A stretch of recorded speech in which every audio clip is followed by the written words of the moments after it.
Good afternoon, everybody, and welcome to KUMBTV's Eyes Up Mother Brown. It is Liverpool versus West Ham United this afternoon, coming live from Anfield with myself, Rio, and Nick, keeping you company this afternoon for today's big Premier League game. There is some big team news, which Rio is going to bring you if you haven't already seen it. Rio, should we start with West Ham? Yes, why not? West Ham's line up today. In goal, Lucas Fabianski. A presumed back three of Craig Dawson, Kurt Zouma and Aaron Cresswell. Wing backs of Ben Johnson, and we think Pablo Fornells is going to play that kind of role again. In midfield, we have Thomas Souček, but the big news is that Declan Rice doesn't make it. He has an illness. So Nikola Vlasic starts in midfield in place of him. Romania three players, Jared Bowen, Mikel Antonio and Manuel Lanzini. On the bench today for West Ham, Areola, Mark Noble, Said Benrahma, Issa Diop, Ryan Fredericks, the returning Arthur Masuaku, Alex Krell, I can't remember his first name, but Oko Flex, and Dan Chesters. And our hosts today are line up like this. Alisson in goal. Trent Alexander-Arnold. Kanate and Van Dijk in the centre of defence. And Robertson at left back. A midfield of Fabinho, Jordan Henderson and Naby Keita.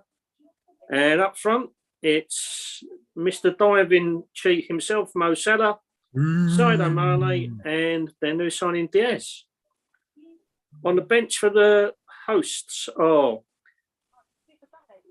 James Milner, Gomez, Oxlade-Chamberlain, Jones, Minamino, Jota, Origi, Kelleher and Elliott. Excellent. Beautifully done, Rio. Beautifully done. Better than me. Well, Nick, obviously the big news this afternoon, no Declan Rice. No. What do you make of that? What do I make of it?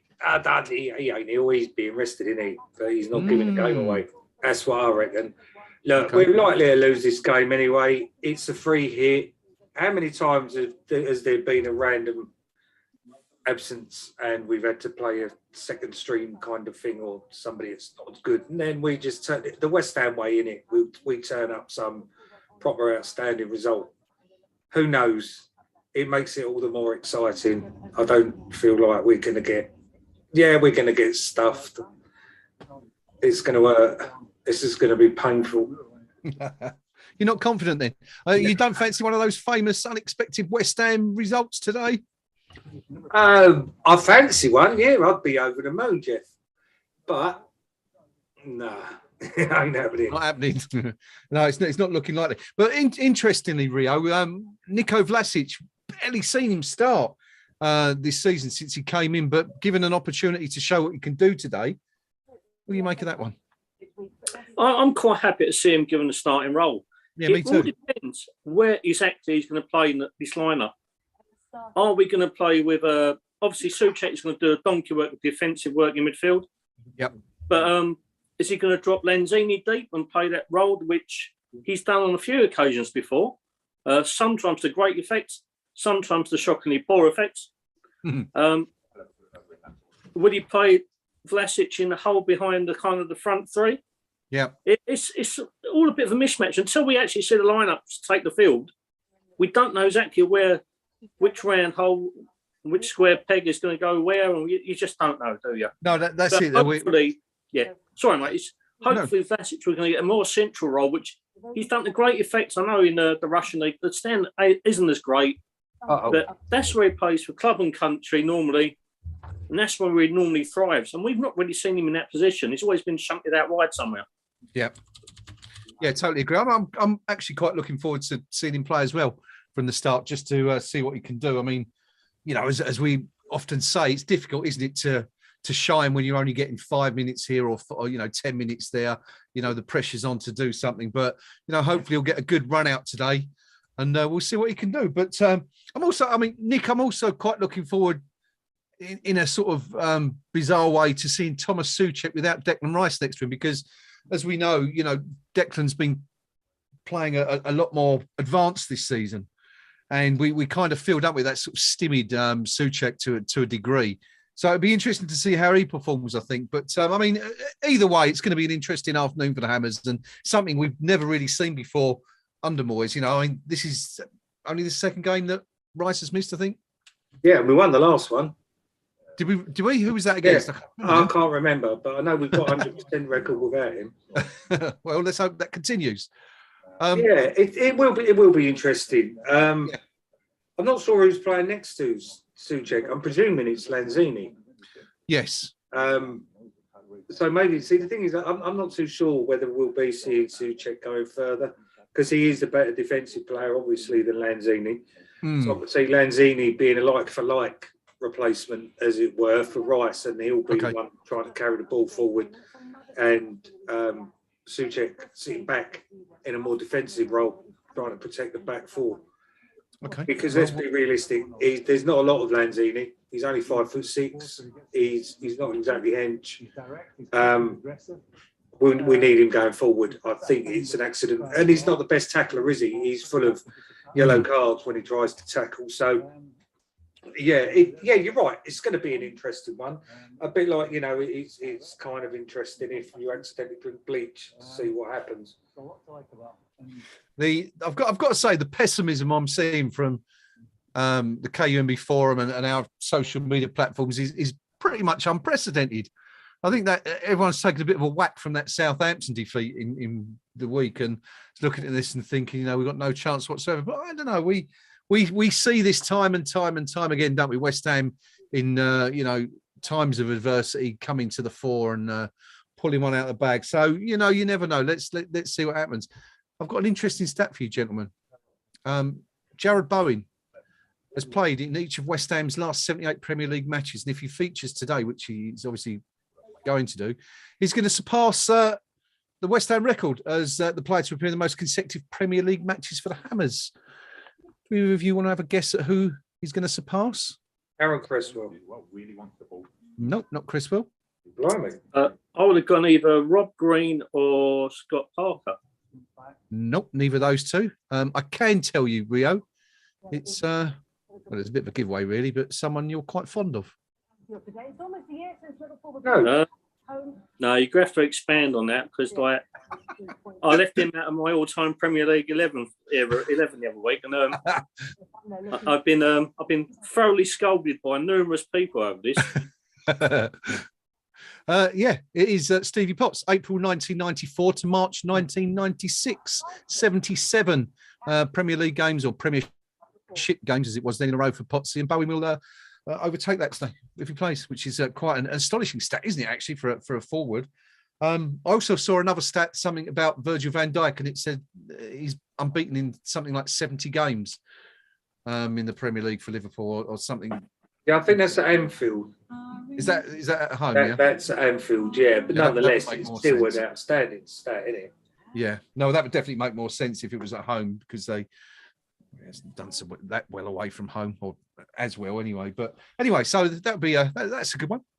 They also get addicted rather heavily by officials, which helps weight that a little bit. So I'd rather get a statistician on board to kind of work out the real average in, non-assisted.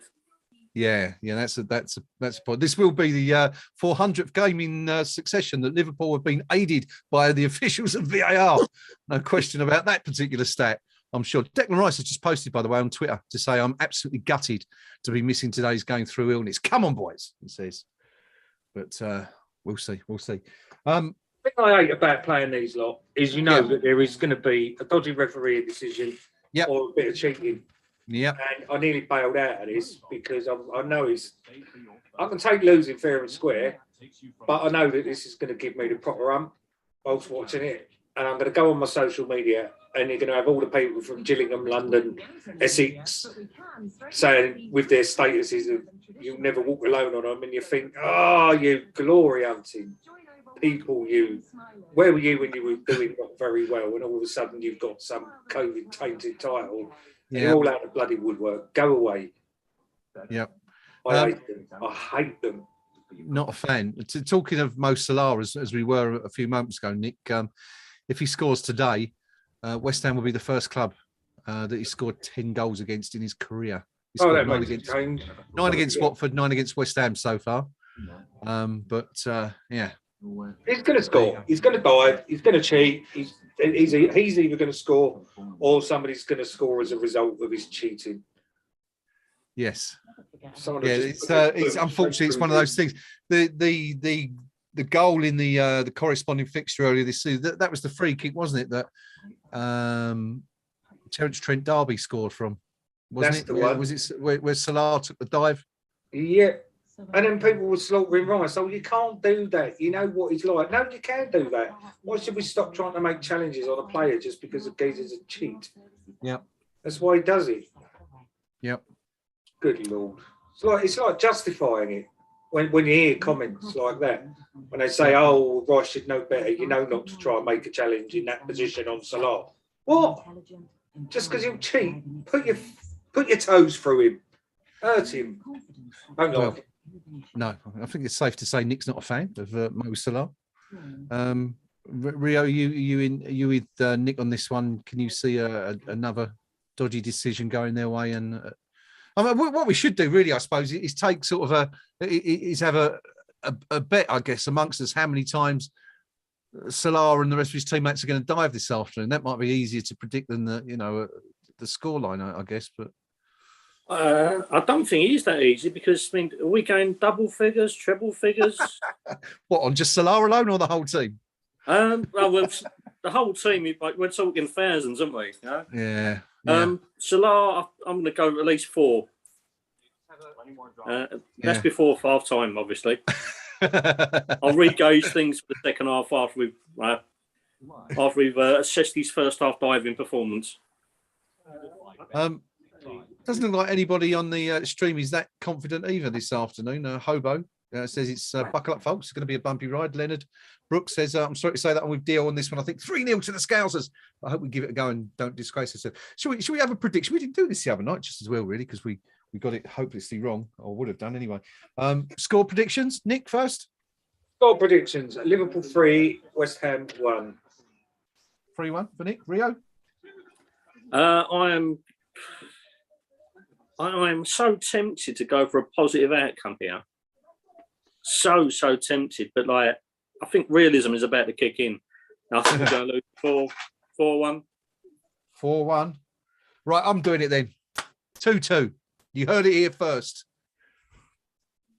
Yeah, that ain't completely inconceivable, is it? Well, no, I mean, it's possible, I suppose. 11v11 and all that. But no, I mean, we get a bit of luck. Who's referee today, by the way? Do we know? I've not seen who. Is it Mariner? Just about to try and find out. Jonathan Moss. Oh, marvellous. Even worse. That's it. Game over. At least he's fit enough to keep up and we play. Thanks for tuning in, ladies and gentlemen. We'll see you on the next game. A few dodgy decisions from 65 yards away, That's his excuse. I couldn't see it properly because I had a couple of extra sandwiches in the referee's room before the game. I can't keep up with all that. He's like one of those Sunday league refs, isn't he? That's an absolute state, should have given up 10 years ago, and still goes and does it just by habit, But I'm amazed actually he gets away with it because he is consistently off the mark, as Rio says. But we'll see anyway. It's going to be a fun afternoon. That's for sure. Sadomasochism kind of way, yes. Yeah, the self-flagellation perspective. There's been some other games, of course, in the Premier League this afternoon, gentlemen. Yeah, Southampton. Rio and I were touched on this briefly before the game. And saying that they probably should have played their second team again this afternoon because their first team's got absolutely smashed 4-0 at Aston Villa. Right, shock that one, Rio. Yeah, I mean, Villa ain't been in the greatest of form the last few weeks, but one thing they have got is a wealth of attacking talent now. I mean, Danny Ings and Ollie Watkins, we're crying out for a striker that kind of ilk, can't we? We are. Coutinho augmenting them. But Southampton have been on the crest of the wave for the last month or two. Yeah. And with a second string side virtually against us, you know, it's just galling, isn't it? It's absolutely galling. When you want them to do us a favour as well, they pull out a result like that today. It's so annoying. It is. It's totally annoying because they put their best players in, and yeah, as you say, got smashed by a team who comfortably mid-table that haven't been a great run themselves. Nick, Newcastle look like they're edging slowly to safety, beating Brighton 2-1 this afternoon, but no doubt a bit nervous for all those Geordies up there in the northeast this afternoon. Yeah, it's a bit of a shame, isn't it? Really, I would love to have seen them gone down, but it just goes to show that you can buy yourself out of trouble, doesn't it? So I'm giving them no credit. It's only the Arab money that's got them into this position. Really, they bought their way out of it. The interesting one that I'm seeing is Wolves 0, Palace 2, yes, which helps us considerably. It does. We're not there or thereabouts still. Yeah. So even after today's game, now we're more than a win ahead of them, which is always a bonus. Which goes to show just how important that defeat of them last week was. Also looking through the other scores that I'm finding quite interesting was, well, what was the other one? Brentford Norwich. So I'd love Norwich to stay up actually, just because it would mean somebody like Everton or Leeds would have gone down, but I don't know. I know there's still a little way to go yet, but that's too much for Norwich. I think they're goners. Looks that way. And who else is there? Oh, and Chelsea absolutely hammering Burnley 4-0. So there's an interesting. I don't know if you saw it, but apparently at the start of the game there was some sort of minute's applause or something for the Ukrainians as a result of the war, and the Chelsea travelling fans just saying there's only one Roman Abramovich all the way through it. Classy as always. Kind of sums them up, doesn't it, really? And their entire fan base. Yeah. Self-centered. No, I mean, just show a little bit of respect. Do you know what I mean? If you don't agree with it, you're having to be quiet for 1 minute, but instead they ruin it. And unbelievable. One other game, Rio, we haven't touched upon yet. Leicester 1, Leeds 0. Could Leeds go down? Are they in that much trouble? I think they are definitely in I'd almost say pole position. I think Sean Dyche will drag Burnley out of it. Watford and Norwich are just too poor for their own good. Yeah. But it's between Leeds and Everton. And I think Everton probably scrape out of it. They've got games in hand. But Leeds are in desperate trouble. Yeah. Injuries, lack of forwards. A new manager probably hasn't helped at this stage. Yeah, it's a funny one, that, isn't it? I mean, it really, you can understand it perhaps in January, can't you? At the start of the transfer window, give him some funds to buy his own players, but to do it now seems bizarre. And trying to change the whole footballing ethos. The last 2-3 years, they've been playing Bielsa football, bombing forward, playing with a bit of an attacking flair. And if this guy wants to change that so they're more solid at the back, more Allardyce-esque almost, then he hasn't got the tools at his disposal to do that. And it's changing the 3-year mentality overnight. And I would say I fear for them, but I'd just love them to go down. Yeah, it'd be nice, wouldn't it? If you had to pick one, Nick, out of those two, Liverpool or Everton to drop? Liverpool? Sorry, Leeds or Everton, I mean. Leeds or Everton? Oh, no, that's not fair. Because I'd have both. Everton just because they're ever-presence, and also I'd love it if Lampard took them down. That would just be too funny. It'd have to be Everton, though, because of Lampard and an absolutely ridiculous decision to appoint a not very good manager as manager. That'd be great. So, Leeds get by along with simply by lieu of Frank Lampard, basically. Fair enough. I'm totally with you. Rio? Yeah, I'll go with that. Much as I hate Leeds, much as I love to see them go down, if Lampard took Everton down, it would be the funniest thing ever. Well, it could certainly happen. Just looking at the league table right now, Everton are just 1 point above the drop zone. I mean, as we said there, they have got a couple of games in hand on Burnley and Watford below them, but you know, when they've lost 4 of the last 5, they're not putting points on the table, so those games don't really count for anything. But it's going to be an interesting running anyway. It looks like Newcastle are pretty much so. I mean, Newcastle 4 wins in the last 5 matches, absolutely flying at the moment under Eddie Howe. Brentford. Do we think Brentford could go down? I mean, they're 4 points above Leeds, or 5 above Everton. Are they in any trouble, or is that win pretty much? I mean, they've got 27 points from 28 games now. Nick, do you think they're safe? You're never safe until the end of the season, are you? I think it's unlikely that they'll go down. The reason I want them to stay up is I suspect that a certain Algerian player of ours, if Brentford are in the Premier League next season, might well be on his way back there, hopefully. But he's on the bench today, isn't he? Saeed Benrahma.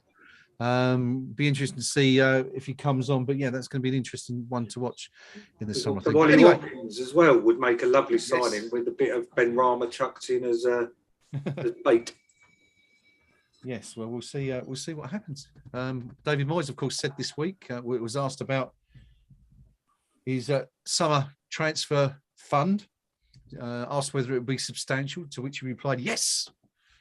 So then again, I think he said that in December and probably in June last year as well. So we'll see what happens. Well, no, he never really said it in December, did he? He kind of went along with the lines that Kretinsky said, that there's going to be no like massive signings made in January. So I think this is the first time he's actually been committed or come out with a statement to say, yes, there is substantial funds available.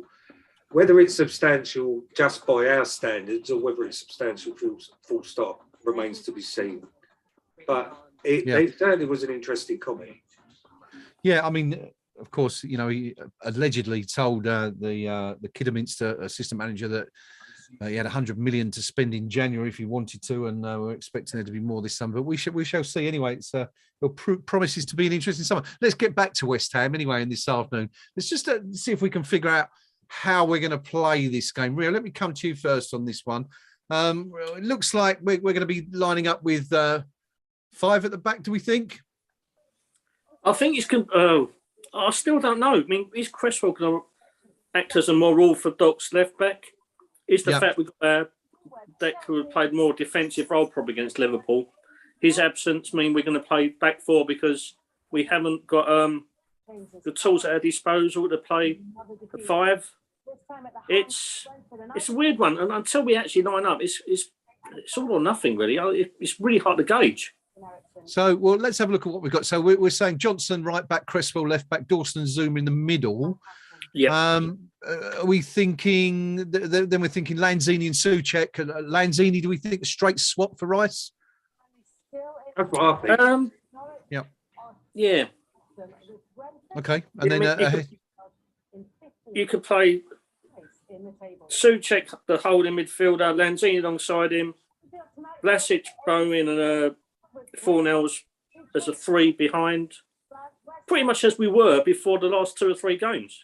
So, do you think that Vlasic is likely to play in that number 10 role this afternoon, just sitting behind Antonio? I'd love to see it. I still think he might end up kind of an augmented left winger. Okay. I hope he doesn't. I want to see him through the middle where he's excelled and played throughout his career, where he plays for the Croatian national team. I still don't understand why Moyes has bought a player that's predominantly played all his career through the middle and bought him to play him out on the wing. It just makes absolutely no sense to me. So hopefully he is in a number 10 position today. In terms of what we've got on the bench this afternoon, Nick, not a great deal there. We are missing 1 or 2, but good to see Arthur Masuaku back in the squad anyway after his, a lot of injury problems of late.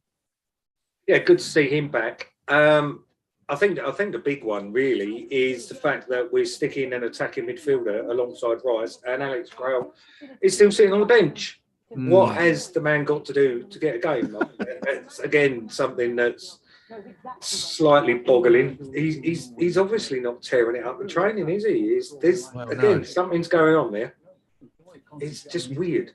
Yeah, he's definitely upset somebody. You'd imagine. I think still only 1 start this season. Rio, is that right? The one against Man U in the cup. Yeah. Old Trafford. I'm sorry, 2 starts. Kidderminster as well. But Kidderminster, of course. Yeah, yes. Yes, of course. Put that back of our mind, haven't we? Yeah. Oh, it was it's a tough one because yes, he was absolutely dreadful that day, but so was everyone else. I mean, there wasn't really anybody who played well that day, was there? It was like everyone had collectively gone off the boil. Certainly it looks like he's I don't know. It's difficult to see him in getting another start, really. Ben Rama, as we said, on the bench, Armstrong, Uncle Flex, Dan Chester's, a couple of youngsters in there, and then a few more established players. Issa Diop. Actually, I'm a little bit surprised. I thought Diop was one of our better players against Southampton the other night, and I think the last 2 or 3 games we've seen him play, I think he's been pretty decent, hasn't he? All in all. Yeah, I'd go with that. I thought he did pretty well against Southampton. As you said, since that, how can I put it? It wasn't just a dip in form. He fell off the cliff for about 3 or 4 weeks. Yeah. But since he's come back the last minute against Leicester, he's been impressive every single game since then. So this is why I'm hopeful we might be playing with a kind of a back 3. Because Cresswell, left-hand side, gives a little bit more of a dynamic. You can alternate between the back 4 and the back 3 at will, really. Gives us a bit more fluidity. If you're playing 3 centre-backs in, like Diop, Zuma and Dawson, you're very regimented with those 3. Now, there's no chance to kind of alter things mid-game, depending on the phase of attack. So it does give us a little bit of fluidity. So not disappointed. I think the one thing that we lose because of course Cresswell has played on the left-hand side of a back 3 before. He's plenty of experience of doing it, but I kind of think we lose a little bit when he's playing that role in terms of, he's so effective on the left-hand side, attacks, crosses, stuff like that. And I like him playing with Pablo Fornals on that side. I guess the question is, Nick, that we made the point frequently in recent weeks that our right-hand side has been pretty flat, hasn't it, all season. Soufal hasn't been himself this year. Johnson's not great in an attacking sense, and everything creative we seem to do comes down the left, isn't it? So it'd be nice, wouldn't it, to see the right-hand side do its bit this afternoon anyway. It would. I've got no faith that it will do. Sorry, I've just noticed I'm a bit out of focus here. Bear with us.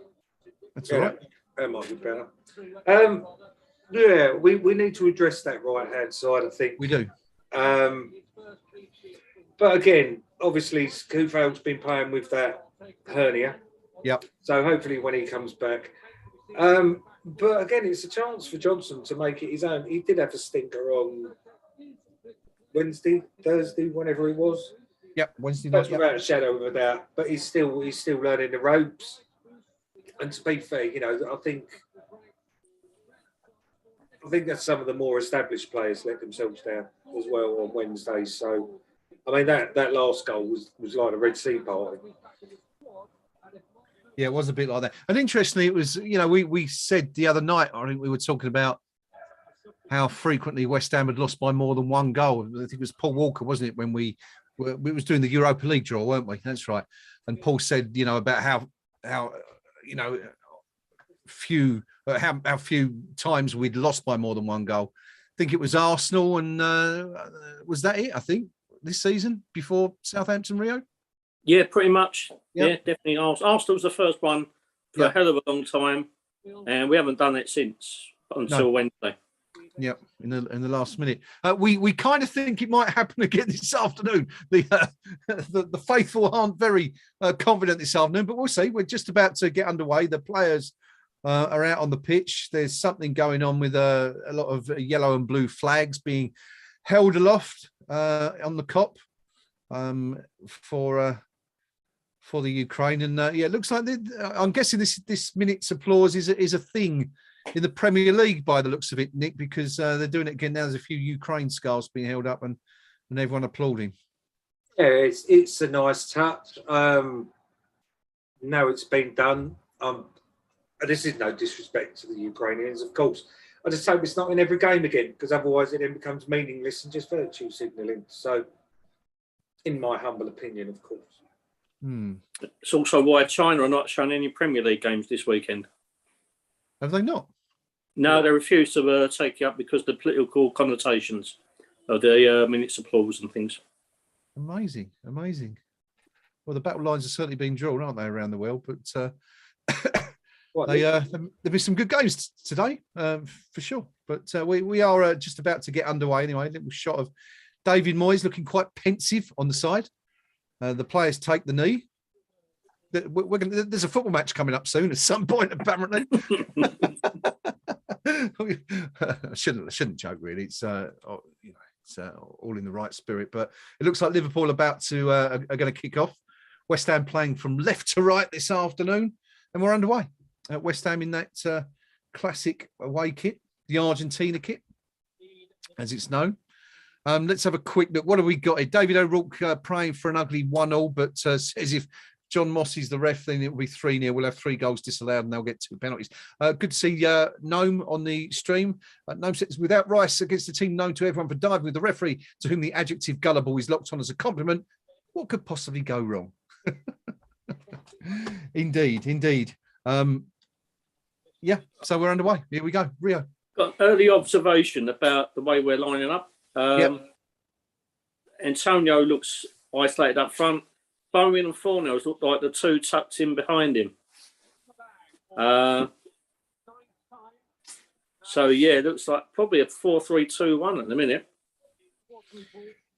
Yeah, it definitely looks like a back 4. And interestingly, it looks like Vlasic is playing on the left side for sure. Oh, surprise. We've just seen a ball go, and this is rather. What's happened here? Oh, goodness gracious. Mo Salah clean through on goal.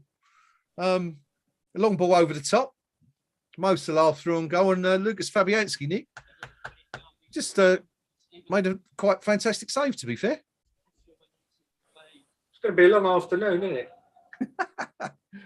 Well, I expect Fabianski to get carded for that in a minute, because, against the script, isn't it, for Liverpool and Salah on it now. He'll be in the book within the next 5 minutes, I guarantee it. We just fell asleep there, didn't we? I mean, we barely started, and we could have been a goal down. But anyway, well done, Fabianski, I suppose you could say. Yeah, I mean, just having a look there, it looks like Vlasic is doubling up with Aaron Cresswell on the left-hand side to prevent Salah getting through quite so easily. But I'm just having a look at. So it's a quick free kick. Now, I'm not sure if it's Vlasic who puts the ball down, but Liverpool we've seen them do this before, haven't we? Take advantage of West Ham's generosity at a free kick. Anyone who remembers the FA Cup final in 2006, Vlasic has put the ball down on the floor and they've just hoofed it straight over the top for Salah. Some will say it was clever, Nick, and some might say it wasn't really within the spirit of the game. But they don't play in the spirit of the game, do they? No. It's probably why they're so successful. Cheating, horrible people. Thomas Souček's wearing a nice headband anyway, covering up those stitches. You surprised to see him playing today, Rio? I think if Deck had been actually fit, I think he might have been given a rest today, Souček. But yeah, no, I'm a little bit surprised. But I think if you take him out of the equation as well as Rice with his illness, and who have we got? Blimey, Alex Krell might have had to start. Where would we have been then? I still don't think I would have started him. I think me or you might have got a call up instead. Yeah. Well, we've just seen another effort for Liverpool. Virgil van Dijk, I think it was a back heel from a free kick gone wide, but West Ham under the cosh already. Hellos to Andy Walsh. Hi, Andy. Good to see you on the stream. Polaroid just joining us. Anyone looking for a stream, if you go on the KUMB.com forum, Salah's in again. Oh dear. Craig Dawson just made a great tackle. If you need a stream, get yourselves on the KUMB.com forum, general discussion forum, and there is a live streaming thread there where I'm sure you'll find some links. Kurt Zuma actually made a bit of a mess there, Nick, and Craig Dawson had to come to the rescue. I've not actually got that far yet. I'm about 40 seconds or so behind you. Okay. Yeah. Yeah, good challenge there by Dawson. Ref watch. John Moss is blown out of his arse. It's only 3 minutes 58 seconds. He's still getting over the halfway line, still trying to get back into play. Well, it looked like we had a decent start there, Rio. We the first couple of minutes was in their half, and well, they've had 3 chances, or 2 chances, and a good save, good tackle by Dawson. The first 75 seconds were pure quality. Since Amazing. then, it's all been downhill. I'm just worried. I don't think I've got enough beers in the fridge because I'm going to need them if we're like this. Let's talk about favourite games from years gone by against this lot. How different? Not those sort of games. What, Nick? What's? Sorry, Rio, go on. No, can we please narrow this down? Because if we're talking about games at Anfield, there's only been one in living memory. Well, I don't know. Do you, I mean, there was that famous game when what was his name? Gavin Holligan. Yeah, 2-2, wasn't it that day? Did it finish 2-2? So, and I still curse the boy's name because that was until the Bilic here. That was their greatest opportunity, and he fluffed it. So yeah, I'd rather skip that one and all. For the benefit of those who might be too young to remember that one, Rio, give us a brief recap of what happened there that day. I think it was searching our first victory at Anfield in, I think at the time must have been about 35 years or something like that. Yeah, so it was late 90s, wasn't it? Yeah, I think it was I think it's about 90, probably 98, 99, possibly. Yeah. And Mark Keller scored directly from a corner. Liverpool did the usual snide kind of. They got back in on top. We finally got to 2-2 with about 2 minutes to go. Young Gavin Holligan had come off the bench. I think it's during the Redknapp era. Yeah. Holligan. He come off the bench. I think it's the only time he played for us. Yeah. But he got put through on goal and he kind of sliced it from an angle, went in just over the right-hand side of the bar, and he's never been seen since. And I think he got licked outside by one of our lot because, everyone was so pent up and waiting for that moment. We're going to beat Liverpool at Anfield the first time in 30-odd years. Yep. Ample opportunity, and he did that. Bless him. We were so close, weren't we? So close. Just going back to the game quickly before we come on to a few more memories. Just seen an interesting incident. West Ham had our first corner of the game. Michail Antonio doing his usual, standing in front of Alisson, the goalkeeper. John Moss has told him off. Not quite sure why, but it completely infuriated Michail because he's chased him about 15 yards up the pitch to remonstrate with him in the corner. He's still arguing now, actually, 2 minutes later. So we were talking about bias, Nick, and, we've seen Michail Antonio do this every game all season. He's still arguing now. He's still having to go at John Moss. Moss is just walking away from the incident. But, we were talking about referee bias before the game, and I think that's probably our first example of it this afternoon. Yeah, how dare you do it? How dare you do it to Liverpool? Yeah. Fine to do it to everyone else. Just don't do it to the darlings of Liverpool. There's going to be no impartiality today from me, don't you? None at all. No, but it's, he was doing nothing wrong. He was just standing his ground. And, we're just seeing Antonio on the ball now trying to burst through, and he has got through. But Alisson's cleared the ball out. Nick, Liverpool, years gone by. Your favourite, not that we can't do Anfield, can we? Because as you guys have said, there is only one. But what about home matches against the Scouts? Any particular favourite memories? Yeah, the one on my birthday back in '88, I think. Milk Cup. The Milk Cup, the 4-1. Yes. The Paul Ince brace, Alvin Martin, and weren't it a John Aldridge own goal? They've stolen that one. But yes, that's my favourite one versus Liverpool. Freezing cold, where I was introduced to Bovril for the first time and got addicted. Every time I go to a football game now, I have to have the Bovril. Oh, you can't beat a bit of Bovril. Bovril on a pie. No, that's my favourite memory. Of course, you can't discount, of course, the 2015-16 season where we played them 4 times and beat them 3. Yes, an aggregate win of 7-1 over those 4 Something games, wasn't like it? that, Yeah. We beat them 2-0 at home, didn't we? 3-0 up there, 1-0 at home in the league, I think it was, and drew 1-1, didn't we, as well? Yeah. But that 1988 game, it was your birthday, Nick, was it? So yeah, it was 30th of November. We've had some brilliant results on my birthday. 30th of November. I started a thread on the forum once about your birthday and how well we do or not, as the case may be. And we've had some great results on the 30th of November. Yep. Man United in the snow was one of them. Oh dear, that was another classic, absolute classic. Yeah, I was meant to go, but I got snowed in. I couldn't actually get there. So that was quite kind of frustrating. Yeah, good results. I actually went through West Ham's entire history of games on the November the 30th. Yeah, win more often than not. So that's always a good omen. It's a good day. It's a good day to be a Hammer. Yeah. As for the game itself, 10.5 minutes gone, still no goals. Not really much has happened in the last few minutes, hence why we've not been concentrating on the match itself. Hi to Bob. Good to see you, Bob. Glenn Marshall saying it's a Tony Gale free kick, not Alvin Martin that day. Did you say that, Rio? I didn't quite hear what you said, but you. Yeah, it was a Tony Gale free kick and a Steve Staunton own goal, I believe. Steve Staunton own goal. Thank you. Yeah.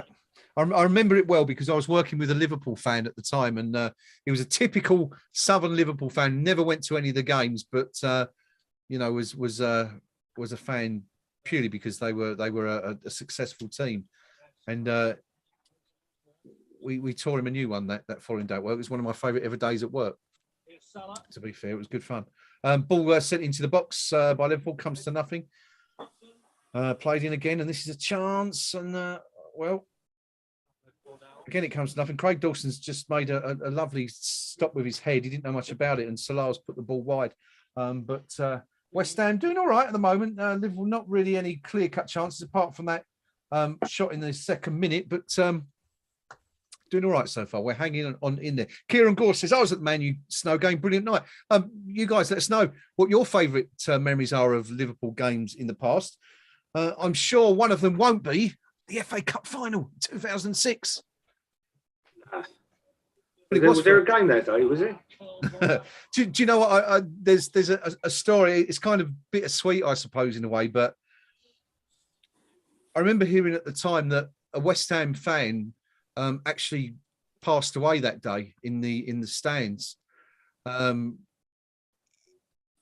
which obviously was a tragic incident. But apparently, he died when West Ham were leading 2-0.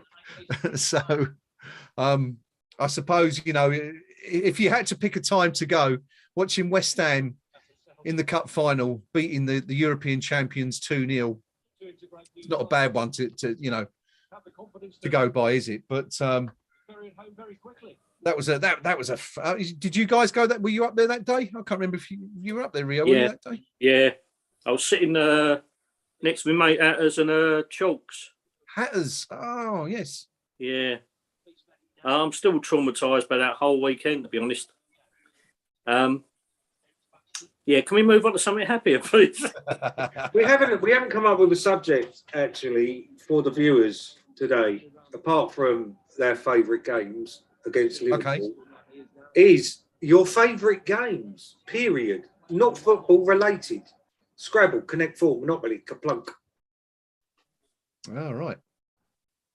Board games or just anything in? I mean, how far are we going with this one, Nick? Backgammon, not bedroom games. It's a family show. It's a family show, so we'll go with it. Oi! Oh, Rio, take us through that.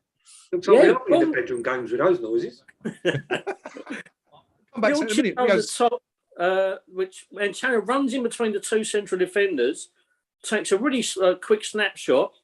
Allison, and aided by his joyous sex kind of beard, has helped deflect over the top of the bar. But he wasn't in complete control of that, and we got a corner. But good, Mickey looks rolled now. I was a bit worried when he remonstrated with John Moss. Yeah, running back 15 yards, I thought was a waste of fitness. I thought he's going to pull an hamstring doing that. But he's fired up. That's twice he's gone through, and he looks like he's in the mood, Mickey. Yeah, he's got the bit between his teeth now, hasn't he? Unlucky. Good effort. John Moss has just given another offside against West Ham. But Nick, so games. Come on then, your subject. Kick us off. What have we got? What was the one with the dices in the pot in the middle? You used to click them down, and you used the little coloured counters, yellow, red, blue, and green. They were Ludo. No, it wasn't Ludo. Ludo didn't have that pressing button. It was like a little half semicircle globe with two dice in it. Yeah, with a metal base that flicked the dice up as you pressed it. Yeah. Yeah. Frustration. That's it. That was good. I was just fascinated as a kid by that dome. Then your imagination runs wild, and you imagine that there's a little town in there, like the Simpsons movie. Aaron says, I'm a fan of Uno. Don't know that one. Do you guys know that one? That's a theatre. Thank you. Favourite game there. Sorry, I missed that. Sorry. It's Frankie Howard's favourite game, that one. Uno. Yeah. Gnome's going for Pop-O-Matic. I think there was actually, do you know what? I think there was quite a lot of games that had that thingy dice in the middle, wasn't there? Yeah, I don't think that was. I think that, I think anything with a dice, because it was a great idea because you couldn't lose the dice, which was obviously the first thing you'd lose. Anyone had a ball game with a dice. What's the first thing you lose? It'd be the dice, of course. Die, if we go in plural. The die, indeed, the die. Andy Walsh has come up with Subutio. Oh, see, that was just... It's one of those things, isn't it, with Subutio, that the idea and the concept was pretty sound, but the reality of actually playing it was annoying. It just didn't work. The ball would never go where you wanted it to go. No. You just didn't have the skills, Nick. Come on. Yeah. Well, I preferred the one where you press the player's head. Striker. That's the one. And then they broke 9 times out of 10 when you hit them. You'd end up with decapitated players. Pretty much what's going to happen at Newcastle. Kieran Gore says that frustration is the game with the dice in the middle. So there you go. And Noma spotted Salar's first dive while we're talking about ball goes. Subutio. Now see, on a sort of similar thing, I would go for. I used to love a game called Test Match. Ever heard of that? Superb. Now that was a pucker game. Absolutely amazing. But that was a pressing down at the head of the bowler, wasn't it? Didn't the bowler have this rotating arm? Press the lever down, the bowler. Yeah. Kind of did That's that. it. And you could move him from side to side as you was bowling, so the batsman would never know quite where it was going to go.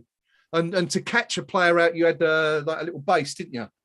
And the ball would go in, and that would count as a catch. You remember? Great game, good stuff. If you positioned it right on your mum's carpet when she hadn't kind of hoovered it properly, it was a little tough. Shane Warne had nothing on the spin bowlers that I could do. Yeah, that was because Subutio didn't just do football, did they? They did rugby. Well, you had that bizarre scrum thing, which was like a giant rugby ball that you drop the ball in the middle and it would randomly come out of one half. Didn't they do a cricket as well? Didn't Subutio do a cricket? I think they did. Yeah, they did. I never tried that one, but I remember the catalogue thing. And I thought that could be interesting, but I got told I had too much Subutio stuff. I'm not diverting into any more kind of junk that will get lost and broken. That's the thing. If you didn't look after your games religiously and put them back religiously, you'd lose half of it. So it'd be great for Christmas Day, Boxing Day, probably until mid-February, and then that's it. Never to be seen again until it gets pulled out, ready to go to a jumble sale. You know what the worst one for that was? Do you remember a game called Mousetrap? Yes. Where you had about 100 moving parts. And if you lost one, you couldn't do the whole thing because it all led into each other and created an amazing path for the ball to travel down. Lose one bit, and that was it. It was gone. That was the one with the ball bearings, wasn't it? That's it. That's right. Yeah. That's the one. And you'd lose the ball bearings as well. And in fact, the ball bearings would end up in your marble pot. Yeah, that was a good game though. That was a good one. Let us Get know. on in the football, anyway. Yeah. Salah's taken another dive. Nomi's reporting. Nome on dive watch this afternoon for us. 2 so far from Salah, 20 minutes in. So we're averaging one every. What did you say, Rio? How many did you say? You said double figures we might get to, didn't you? It's definitely 4 before half time. Then I'll reassess, but he's well on track for at least 10, yeah. Well, there you go. Yeah, 1 every 10 minutes so far he is indeed double figures. It could be. Ken Townley says this is fascinating stuff. Sod the game. Exactly, Ken. Exactly. Andy Walsh, Sabutio cricket was dreadful. Yeah, that's the impression I got. I don't know anyone who ever had it, Andy. I've got to say, I knew it was a thing, but interestingly, actually, or not as the case may be, there's a brand new Sabutio pitch just been released. It's like a rubber backed thing. I was reading this. There's a Sabutio account I follow on Twitter. Sabutio Online, it's called, for old time's sake, and they've just released a new pitch, which is a rubber backed thing, and it rolls up, so it's quite easy to store. Pardon? Yeah, that's it. It's like a mini. Yeah, it's like a mini 3G pitch. 80 quid, 80 bloody quid it costs just for the pitch alone. £80. Kieran's a man after my own heart. Kaplunk. Yeah. It was a top game. It was. I mean, you stabbed yourself to death on the skewers. But it was fun, but it just took so long after every game to set up. Another good game that I think is criminally underrated. Connect 4. I think it's still on there. Yes, with the lines. Because I used to play it with my next door neighbour. She used to come round, and I used to have the most rottenest crush on her. So we'd be sitting in between, the Connect 4 in between us. And all you could see was these 2 blue eyes while she was concentrating. It was a juvenile delinquent's dream. And what happened to her, Nick? You don't want to know. I've just said to her, not with her. I can't say it's a family show. She's happily married with children, and yeah, good. Well, it's all turned out well for her. Yeah, we just see Michael Antonio have another shot, by the way. Cut inside, as Rio said, he's definitely got the bit between his teeth this afternoon. But it's easy saving the end down low to his right for Allison. But yeah, we're giving as good as we've got. It's a corner for West Ham anyway. We'll just stick with this for a moment. Kieran Cook saying, yeah, that's my issue with the game, DL. Nice to see a face in the forum legends, guys. Not quite sure. Hello. Oh, here we go. Well, bit of a melee at the corner, comes to nothing, and Liverpool break with Salah, but it's a good interception by Cresswell, I think. But we're a quarter of the way through this game, and we're still on level terms, chaps. This is it's not bad. We're giving as good as we've got so far, haven't we? Doing all right out there, Rio? Yeah. We weathered the early storm. We've created a few chances. The only thing that worries me is when they attack. Our defending seems more like let's throw yourself at it rather than any kind of composure and assurance about it. It's all very desperate, but we're playing against 15 men, aren't we, really? So it's going to be a bit, like the Alamo. But yeah, now, when we're going forward, we're asking a few questions, which a lot of people didn't think that without Rice would be struggling. Yeah, there we go. Maybe we should sell Rice. Ooh, controversial. But the good thing is it shows that we can play without him in the team anyway, which is good. But of course, we're only quarter of the way through the game. Some other ones for you, Leah. I'll throw a few of these into the mix. Who remembers Bucking Bronco? Oh, that was another one with loads of bits that used to hurt your feet if you didn't. Yeah, it was. You used to have to hang them on and try not to get him to kick up. Was there a game called Jaws or something like that? Yeah, you had to take the things out of its mouth. Yeah, it's like they kind of rehashed things, different scenarios. Yeah, it's like with the same idea, but Operation. Operation. Now that was a fun game. That was a fun game. Yeah. More recently, in fact, and talking about the last 5 years, there was a game called Pie Face. Anyone played that? It's a great game for Christmas. Never played it. It is what it says. You have to remove something, and there's a lump of foam on a handle, and eventually someone gets it in the face, which is, you know, sort of a bit crackerjack, isn't it? You know. Glenn Marshall has said Monopoly was the best. Monopoly is the sole cause of thousands upon thousands of arguments over the Christmas period. Not alcohol, not drugs, not finding out about affairs and things like that, but Monopoly is a family breaker. I'd go as far to say, I think at that, what's the environmental conference they had? What, the G7? Glasgow. Yeah, COP20, where it is? Yeah. 20 weather. I think they had a bit of a game of Monopoly. Putin's obviously lost, and this is the whole catalyst for this nonsense. Yeah, it could be, couldn't it? He's got the complete ump because someone's nicked his Mayfair. Yeah. And now He got sent to jail.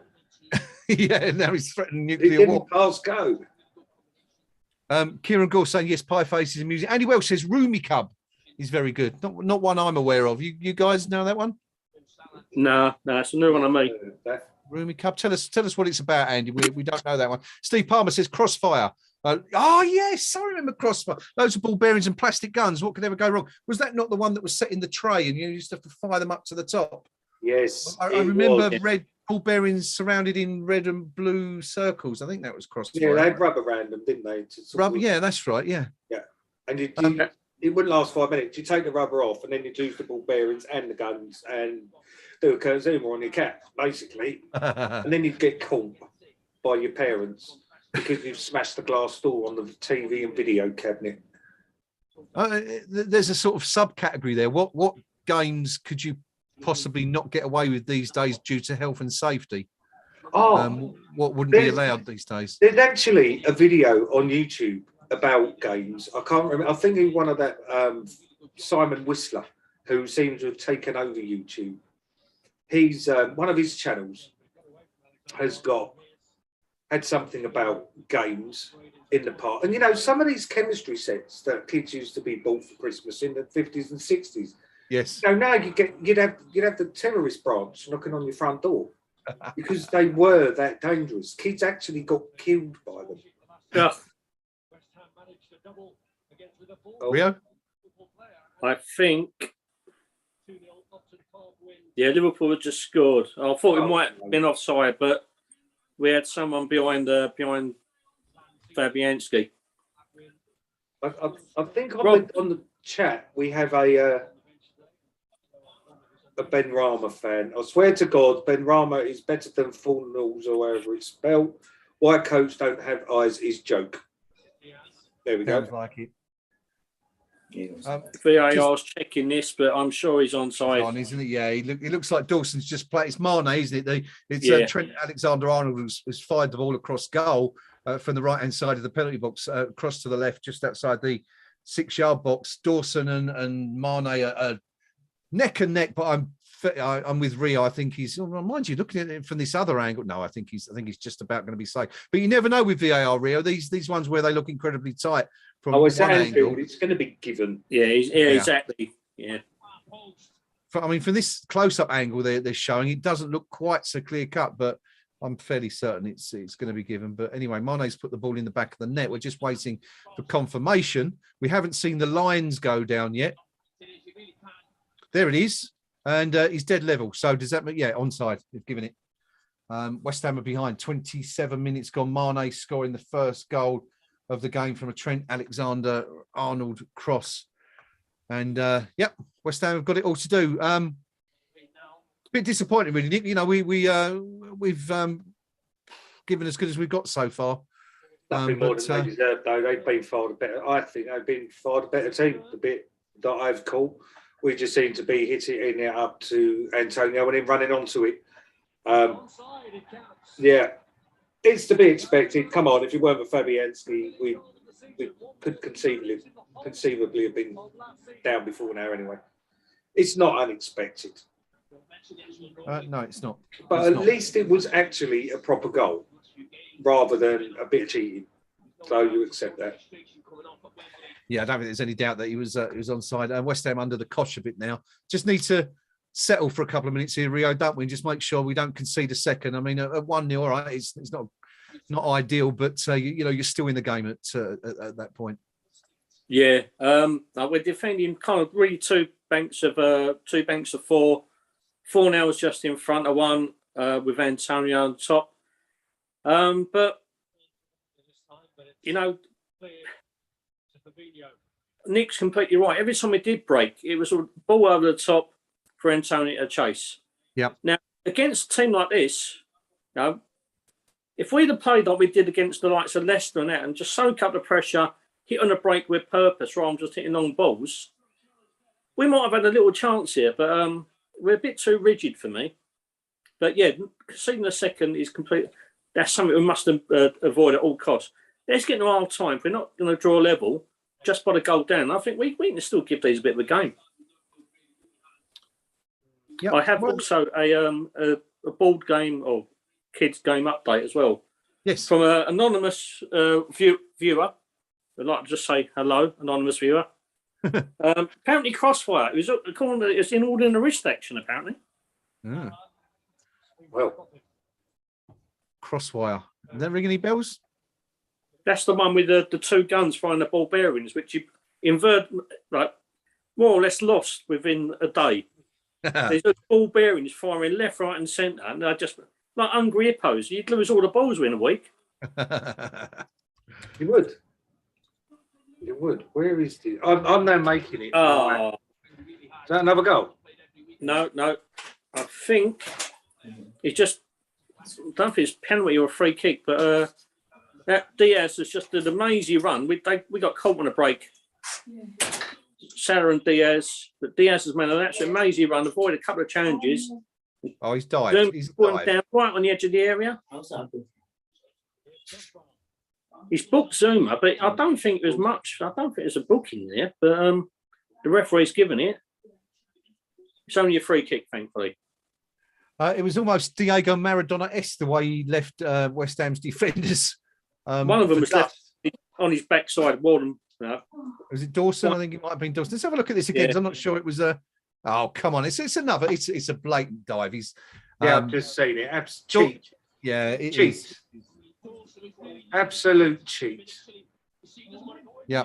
Well, we've got to hold on now. Hopefully, this one won't go. We'll just stick with this for a second, because Liverpool have a free kick right on the edge of West Ham. Oh, horrendous dive. Yeah. Salah's just covered his mouth up, saying, "Don't let him here. I'm going to dive again about 5 times in the next 10 minutes." Yes, no, and we've got you on that one, buddy. Clear dive. They know it. That's the thing. They know it. I can't. Oh, I hate cheaters. And there's no other way for it. It's not, oh, he was contact, he means I'll go down, all that rubbish. You're cheating, mate. Someone lump him in the face. Hit him hard.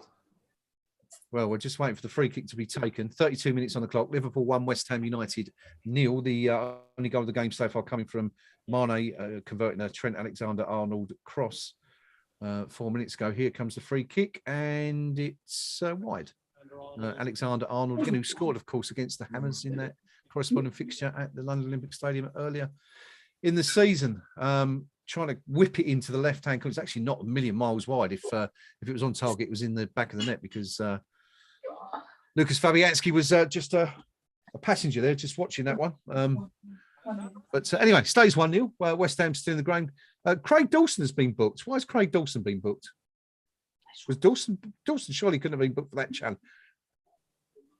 So he's booked. So okay, apparently, Rio, you were saying that one player was on his backside. That was Craig Dawson, and apparently it looks like he's been booked for trying to tackle Diaz.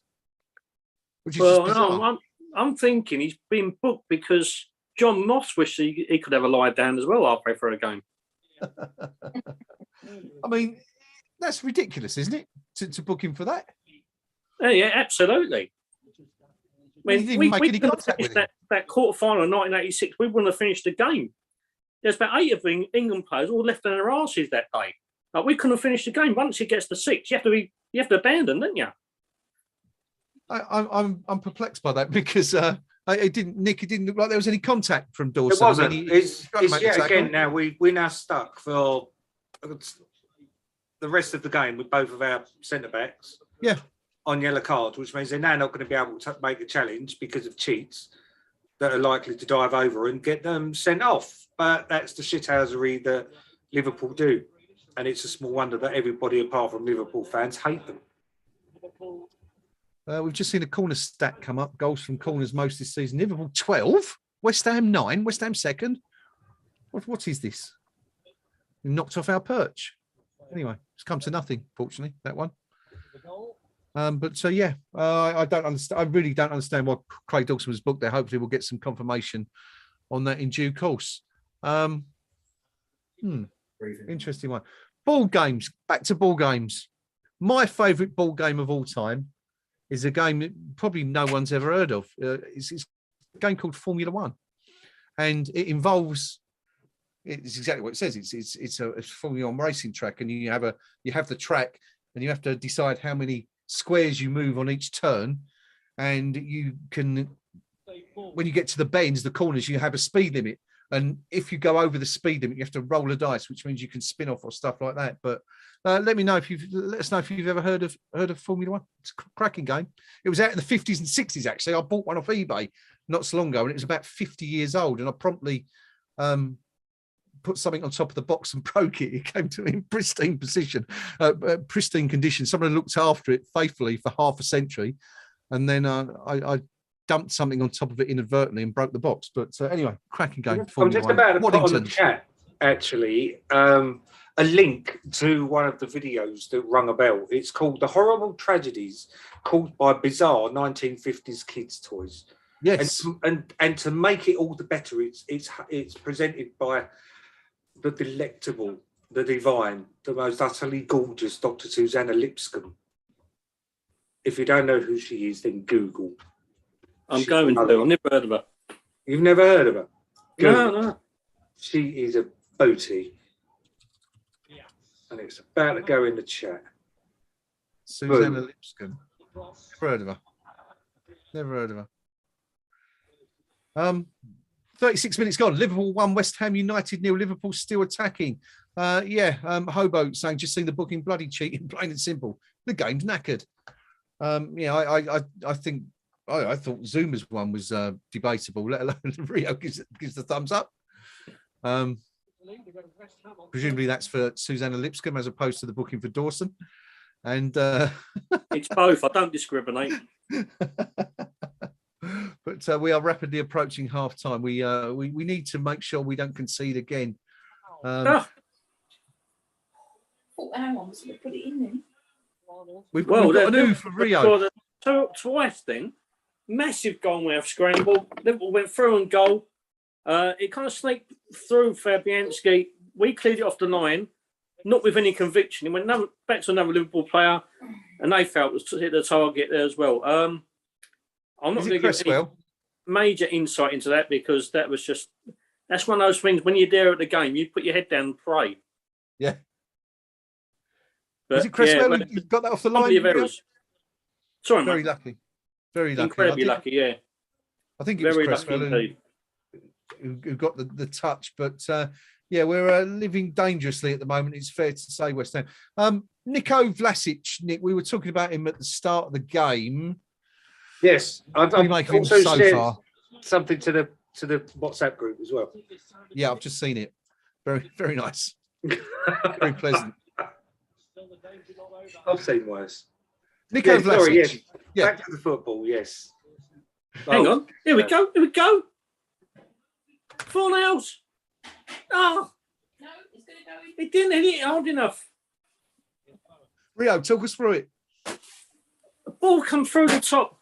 Pablo 4 nails in acres of space. I thought he must have been offside. The flag stayed down. He advances on Allison, gets to about 10, 15 yards, tries to chip in, but just doesn't get enough on it. Oh! Oh. You should have volleyed it. And then another chance. Oh! Yeah. It's young Johnson who's sent a direct ball over the top. 4 nails, as Rio says, clean through on goal. Onside. Antonio also chasing through onside. But what do we say, chaps? What do we say about taking our chances? You've got to score those. You've absolutely got to score those at Anfield. And corner comes in. Suchek gets ahead of his man, gets underneath it, and it goes over. But yeah, Pablo, I love the fella. I can't admire him enough. But he's gone for the flash rather than the clinical. And you almost got there. You just need a little bit extra on that, and that would have been 1-1 and game on. Yeah, certainly would. But not to be for West Ham. West Ham's by far our clearest chance of the first half. Just seeing that Liverpool effort again, just seeing who it was off the line. Yeah, I think it is Cresswell who manages to keep it out. But yeah, as Rio said, almost a comedy of errors from West Ham right there. That is so close. The worst clearance ever from Cresswell, and then Suchek with the overhead kick actually to get it out of danger. But interesting, very, very busy 60 seconds or so coming in there. And a great little ball nick by Johnson over the top there. Picked Fornals out really well. Yes, he did. And it was just such a shame he didn't get the goal that was deserved. It was a bit shocking from Pablo, to be honest. But he dims the brakes. That's why Liverpool's second and we ain't. Just also seen a bit of a mix-up involving Pablo Fornals and Nico Vlasic. Ball come on over from the right-hand side. I think it's Ben Johnson, Rio, that played the ball over. It looked like Vlasic really should have had it. And to me, it looked like Fornals tried to take it off his foot. Yeah. Lack of communication there. Someone's got to give it a shout. Nico's been pretty anonymous. It's not the grinder game for him, is it really? We're all looking forward to seeing him play. But against Liverpool, no, he's not going to shine at number 10. We're defending too deep. We're too rigid. Now, everything we're creating is coming from balls over the top, which was almost come off on a couple of occasions, but it's not going for a number 10 to shine, is it? Certainly I don't know how true this is, but Cape Tony on the match thread on the forum, they said that Jonathan Moss is a former Millwall Academy player. Is he really? Well, that would figure, wouldn't it? In what sport? Pie eating. Yeah, that figures. Yeah, I'm on that. Good sport. Can we wind it back the conversation 35 minutes? We've never lost on my birthday. Really? Never. Yeah, it's in July, isn't it? Yes, because what is it? June 10th. Amazing. 4 minutes to go to half time. Liverpool 1, West Ham United 0. The Hammers a goal down to Mane's 27th-minute strike. Had our chances, none more so than just a couple of minutes ago. Pablo Fornals, Pablo, clean through on goal. It's been suggested he had too much time, Nick. Carlton Cole used to be the king for that, didn't he? If he didn't have much time, you could see him pull off a wonderful shot, but given time, he would rarely score. Well, it's like most of our players that as soon as they have to think about it, they fluff their lines. But when they play on instinct, they do all right. Yeah, Colton, Antonio. Has Antonio ever done a one-on-one? I think he might have scored one or two. But you know when he is one-on-one with the keeper, he's generally going to sky it, think about it for too long so he gets tackled, shoot it straight at the keeper or fall over. It's pretty much the same with all of our players. Yeah, or as in the example you're about to see in about 10 seconds' time, he's going to bang it straight into the side netting from a impossible, or not impossible angle, but a difficult angle. It's even more annoying because he scored in his last couple of appearances up there, hasn't he? He loves to go against Liverpool. Yeah. Maybe if he hadn't scored up there before, he might have put his foot through it. But maybe because I always score up this end, he's fault now, a bit blasé. It's kind of things like the game at home at the London Stadium when I think they beat us in the end 4-1, where Antonio scored. Well, we actually gave a really good account of ourselves, but we somehow contrived to lose 4-1. Yeah. When was that? That was second season we were there, I think. Yeah, I think that might well have been my Yeah. last game at the London Olympic Stadium, right at the end of the season, wasn't it? Yeah, I mean the atmosphere Yeah. was thumping that day. First, absolutely blinding atmosphere. Yep. And then we lost. Still puzzles me that game because we gave them a good run for our money and Yep. we lost 4-1. Mental. Just didn't come off. But Kieran Gore says Antonio, when he works on the flash, is immense. Give him 2 seconds to think, and he goes for the rugby extra point kick. Very true. Very true. A minute. We're in the final minute of the first half. Still 1-0. West Ham have won a free kick. Manuel Lanzini felled on the edge of our own box. But what do we make of this first half? Rio, sum it up for me so far. I think frustrating is the word. We're going back to the ball games again, aren't we? Yes. But we've defended quite rigidly. We have afforded far too many opportunities for them. That Liverpool being at home as well, that attacking wealth of talent, they're bound to come at us. But we defended a bit haphazardly, but we got away with it until the one chance where it could have been rather dubious. But we have offered a few opportunities, and we've not out of this game by any means. What we're lacking is a bit of composure in the final third once again. I think the third or fourth game running. Yep. And we need to get some kind of spark in the midfield because all of our attacking midfield players, Jarrod Bowen, Nico Vlasic, Pablo Fornals, have not been firing.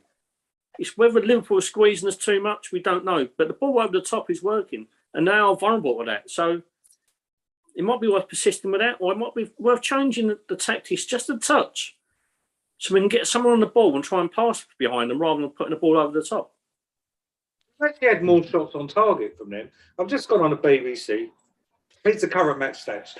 Possession, 76% to 24% in favour of Liverpool. Shots, 10 apiece. Shots on target, 2 to them, 5 to us. Corners, 3 to them, 4 to us. And fouls, 1 to them and 3 to us. Now, here's the thing. If we were having 5 shots on target, surely we should be getting one of them in. Surely. What did we make? I mean, you were bemoaning the fact that was it 4 out of 13 last week, Nick, at Southampton? Something like that, wasn't it? We had 13 shots and 4 on target, I think it was. Yeah. So Yes. 5 out of 10 is not bad at all. It's not a bad ratio. The halftime whistle was blown, by the way. We have only had 1 minute added on, and Liverpool go into the break 1 ahead through that Mane goal. But yeah, I mean, statistically, you've got to say we haven't done bad. And I think looking back, I mean, what do you make of that first half, Nick? It's we've had our chances, haven't we? We have, and as per usual, we can't do nothing with them. I want to pull up. Why was there only 1 minute of added time when it took over a minute to check the VAR for their goal? Yeah, fair point. But there we go. It was all them, wasn't it? And yet, oddly, strangely, we managed to get 10 shots away. Yeah. It's going to be the second half. I'll be over the moon if we pull a draw out of this. But I think we're going to end up tiring, and I'll still stick by my original Ojima flip it. We scoreline of 3-1-ish. I think we'll be lucky to get 1. It's going to be one of them days. We'll have about 12 shots on target and not score.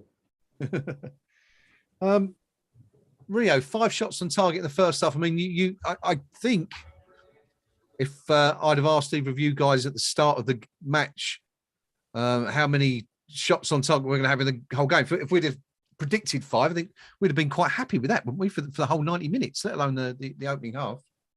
Oh, yeah, absolutely. And it's particularly with such a clear-cut chance as Pablo had and fluffed. But it is that prolificacy in front of goal which is going to cost us once more. Yeah. Now, chances at Anfield come few and far between normally. Now, we're not playing in a particularly offensive manner. We're not playing on the front foot. We're not hitting on the break with really quick, dynamic effects. What we're doing is just soaking up the pressure and hitting balls over the top. So to get 5 chances just through that kind of rudimentary tactic is a bit of a miracle in essence. And the fact we're not actually taking one of those is it's annoying. But you know, so before the game, we everyone thinking we're going to get turned over 4 or 5-0 here. Yeah, I think it's going to be an easy walk in the park with Liverpool. We're going to get absolutely turned over. But you know, we put up a bit of a fight. It's not pretty by any means. It's not fluid football from us. But when we hit them over the top, there's a vulnerability there which we can exploit. Yeah, it's just having a quick look at Twitter, and everyone seems to think that West Ham have given a decent account of themselves so far. But we keep coming back to this, don't we? The same thing every week in recent weeks. It's just the final ball, the final shot. You know, our attacking prowess just not there lately. And you think if we could convert some more of these chances, you know, how different things would be in the last few weeks. We even at Southampton, we didn't play particularly well, but we had our chances the other night. Wolves last week, you know, we created quite a few chances. And again today, I mean, I'm just going through my notes, looking at these, you know, and Antonio had the shot in the 14th minute with that powerful drive, which Alisson pushed up onto the bar. 8 minutes later, when he cut inside from the left-hand side and forced another save from Alisson low down. And of course, the Fornals one. Antonio again had another shot in the side net. We just need to start taking these chances, don't we? I mean, everything up until that point is fine now, isn't it? We're doing okay. We are creating. We just can't convert. The only thing with the chances that we have had, bar the Fornals one, they've all been kind of snapshots from about 15, 20 yards. It's always fun to Mikel Antonio. It's like he's never scored from outside the box. Yeah, in all his time in the Premier League. And when you're taking pot shots from that distance up at Anfield, you can't really call them clear-cut chances, can you? And you don't expect a keeper of Alisson's kind of calibre to let a long-range target shot like that when it's not particularly threatening to kind of squeeze through his hands. So, yes, we've had 5 shots on target, but only one of them I'd say were clear-cut. At the other end, Liverpool have had their chances. I mean, we saw it was as early as the second minute, wasn't it, when Mo Salah was put through and Fabianski made a great save with his legs. We saw a little bit later in the half, Cresswell having to clear one off the line. Salah had a couple more chances, lob over the bar. But let's just have a quick look at the goal again. We did have a VAR check. It determined that Mane was onside, even though they were dead level, him and Dawson. Is that one of those that if the roles are reversed and it's West Ham attacking that it doesn't get given, or is that just were they right on that occasion? I've just seen the replay now, and it looks onside. But far be it from me to imply that Premier League football is corrupt and VAR can be manipulated to suit particular teams. But I think if that had been on the reversal of situations, we would have had a lot longer VAR check, and I think the lines might have been drawn slightly different angle. But yeah, it's marginal. But yeah, I think it was onside. I think it's fair enough. Just, I think Dawson got caught. I mean, it's a good ball in by Diaz, who kind of reversed the play. Dawson got caught a little bit flat-footed, and Mane's just tucked in behind him. Yeah. But again, those 3 forwards they've got are constantly working you. Like you don't get a minute's rest. One slight chance in behind you, and you're done for, as we've seen. They're the masters of that. So it's disappointing, but it's almost to be expected. Someone has just posted something on Twitter, taking the steal of that goal from a slightly different perspective, perhaps one frame further on. Let me see if I can share it, just to add something to the debate. Now, let's see. Which one is it? Let's try this. Can you see that? Yep. Now, you can't see the rest of it. You can't see when the ball's played or anything like that. But I think what it does highlight is that we frequently make the point, don't we, that it's an arbitrary decision when to stop I went to take your steel frame from. And you know, if it's a frame on that can be the difference. You know, Exactly. where you can see it's clearly offside in that example. And it's twice this week. If you roll back an image, just like a fraction, 2 or 3 frames beforehand, it's cost us a goal because Southampton's penalty. If you rolled it back 2 or 3 frames, you've got Bro having an armful of Dawson's shirt. So, yeah.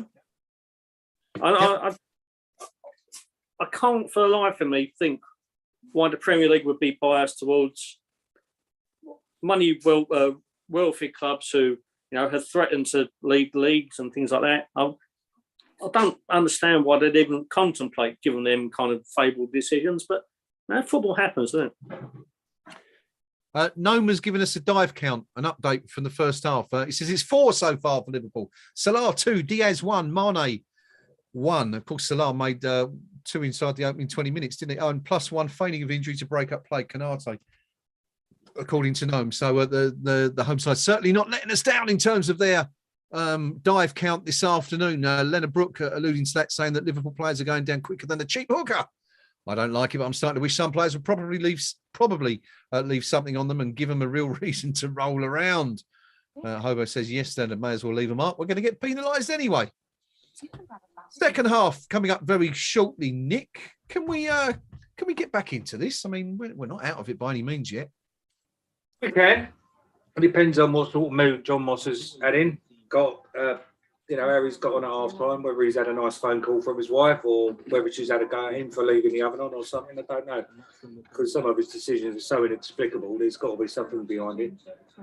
We can get into it. Do I think we will? Not when you're up against John Moss and Liverpool. Nah, not for me. Yeah, it's a dangerous concoction, isn't it? Those two together. And not forgetting as well, both of our centre-backs are on entirely unjust yellow cards. Were they both unjust decisions for you, or just the one? Yeah, I think they both were, because I don't think it was a foul on what's his face for the free kick. Diaz. Yeah, he dived. He dived. So you know, so we're going to have to be careful there. I can see one of them going, because you're not going to hook one of them for Diop, are you? You know, because they're both on yellow cards. It just takes one of them to make a Ricky. It's simple as that. You remove one of them, you've still got another one on a yellow card, and you know it's dangerous. And that's the thing that I just find so inexplicable.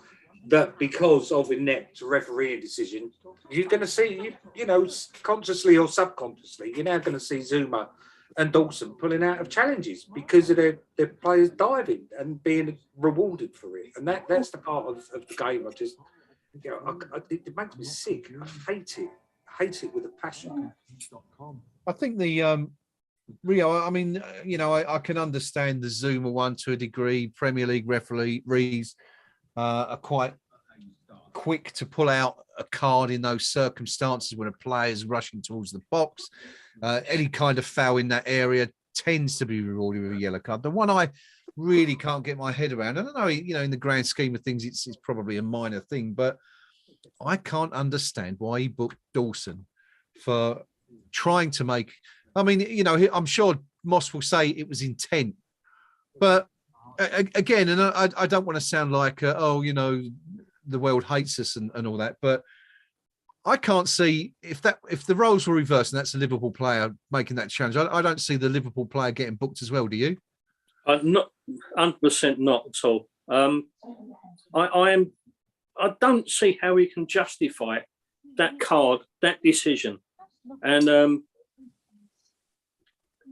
mean, what possible intent did Dawson have? No, it was. Zuma wasn't booked, apparently. Zuma wasn't booked. Zuma wasn't booked. No, Dawson was. Okay, well that's interesting because I'm sure the stats on the screen at the time showed that it did come up. Booked. Unless he was booking, presumably then he was booking Dawson, and the TV Sky or whatever it is, Sky got it wrong. But anyway, Yeah, it's. I mean, Rio. The only thing I can, you'd have to assume that it was given for intent, assuming it was Dawson now and not Zuma, and that was enough to make the. But again, you come back. Where do you draw the line? I mean, we saw that incident, didn't we, against Wolves, where Michail Antonio stayed up when he went into the penalty box. Could have gone down. There was an attempted foul by the Wolves. How is that any different? The intent was there to bring the player down, but you watch every single Premier League game in this country this season, the last few seasons. If you're going to book people for intent, you'd end up with 6 players aside. Yep. It's a clear decision in favour of the home team, but their home pitch. There's no justification. I mean, if he'd have made contact, fine, book him. Hang him from the highest yard line in Portsmouth. Do what you want. Yeah. But have some justification behind it. You can't book players for intent because they've been put on their arses by a skillful player. Yeah. And that's what I was trying to say in the first half. But the Diego Maradona thing, you could have booked 4 or 5 England players for intent of trying to stop him. Yeah, Dimitri Payet did that run against Blackburn and put the ball in from 30 yards. Yeah. The players lunging in at all sorts of angles. Did any of them get booked for intent? No, they got embarrassed because a player of exceptional skill would make them look an idiot. Yeah. Intent, you can't book people for intent. I've got intent of going up to Liverpool in the next hour or so and giving John Moss a slap around the face. Is he going to book me for that? Well, you never know. Probably, if you could. But if you know, he won't do it with a sausage roll. He'd love that. We're just about the players are coming out very, very shortly for the second half. It is Liverpool 1, West Ham United 0 at half-time. The Hammers definitely had their chances. Once again, failing to take them. Profligate in front of goal, not making the most of the opportunities. None more so than Pablo. Pablo, clean through. As the players have just come out, actually, Alison Becker was coming out at the same time as Pablo. He put a cheeky arm around him and tapped him on the chest. Now, for me, that's intent to wind up an opposition player. Yeah, book him. I'm not going to drag this one out, but intent. Yeah. Yeah. It could go the other way and fall out, is right. I'm going to have the last laugh, you mug, and show you right up. Yeah, well, hopefully. Well, we're just about to kick off second half. Hammers a goal behind. Got it all to do in this second half. I'm staying confident. I'm sticking with my 2-2. And again, I'm not sure we're going to score twice this afternoon, but you never know. Maybe 1-1. Maybe we can snatch it. But West Ham will be kicking off at the start of this second half playing from right to left. I'm not sure if that means they're playing to the away fans or not. Can't quite tell from this angle at the moment. I think we might well be. But, we won the toss in the first half and made Liverpool would take the cop end in the first half, which they don't like. Well, we're underway. Liverpool on the attack, starting the first half, second half in a similar vein to how they began the first. But Michail Antonio very quickly was very, very annoyed, Nick, wasn't he, by John Moss's decision to tell him off for merely having the audacity, indeed, to stand in front of Alisson for the corner. Since when he's had something of a decent game. He's had three or four shots at goal. At one really good chance, really good effort after 14 minutes, where he stung the keeper's hands with that volley from outside the box. Did you go along with that? I think he's had a good game so far. He's had an all right game. He has, to be fair. I did want him to rein it in because I could have seen John Moss sticking his hand in his pocket and booking him for that. Yeah, because he did keep on, and I'm actually surprised he didn't. Maybe Moss knew that he was being a bit of an end of a bell. I don't know, but and that's why he didn't book him. But nonetheless, he's lucky. He's lucky, and he needs to rein that in because on another day he could have been on a booking, and he's not the most clumsy. He's not the most graceful of people when he's tackling or jumping up or whatever. He's prone to give a free kick away, and you just don't know with a ref like Moss whether he'd get booked for something totally innocuous. So, yeah, lucky boy to not get a yellow on it. All right. No Declan Rice today, Rio. How much have we missed him so far? Hang on, we're on through and goal here. Jared Bowen, he's playing through. Robertson got back. Put a foot in. Yeah, a ball come up, very high ball. Antonio and Van Dijk went for the header. Van Dijk's got his head up completely wrong. He's felt to Jared Bowen. He's clean through and goal. But Alexander, what's his name? Robertson has just come across and put him off just enough. But yeah, another opportunity there. You know, I know it's only half chances at times, but and it would have been brilliant for like Van Dijk of all people to be the one to cause a calamitous error, lead to our equaliser. Going back to Declan, you're going to miss a world-class player, and Declan is a world-class player. But the rest of the guys out there have kind of, you know, they've held their own. We've not been amazing, as we mentioned, but they're doing all right, you know. I actually think Thomas Souček's had a decent game here. Yeah. He's made a couple of really tiny interceptions, got his foot in a couple of times. It's not a natural role for him, this kind of defensive midfielder thing. But he's doing okay. He's holding that midfield together because we're not offering a wealth of attacking options and a lot of outlets. Lanzini's not been involved. Bowen's not really been involved on the deck. You know, Vlasic has been anonymous today. And Souček's holding that midfield together. Nick, you were talking about Craig Dawson potentially being a red card waiting to happen. Well, we saw an incident just a few seconds ago where he's gone in on the back of Sadio Mane. I don't think there was anything in it, really. I mean, he's literally just grazed the back of his ankle, but Mane's held himself to the deck.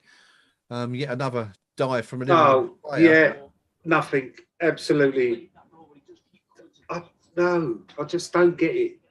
Never will get it. And you know, people say that maybe we ought to up our shit as or if we want to be a top team, but I couldn't watch us doing that week in, week out. And it's not virtual signalling or trying to be one better. It's what I like about our support is we wouldn't tolerate that sort of stuff. Yeah.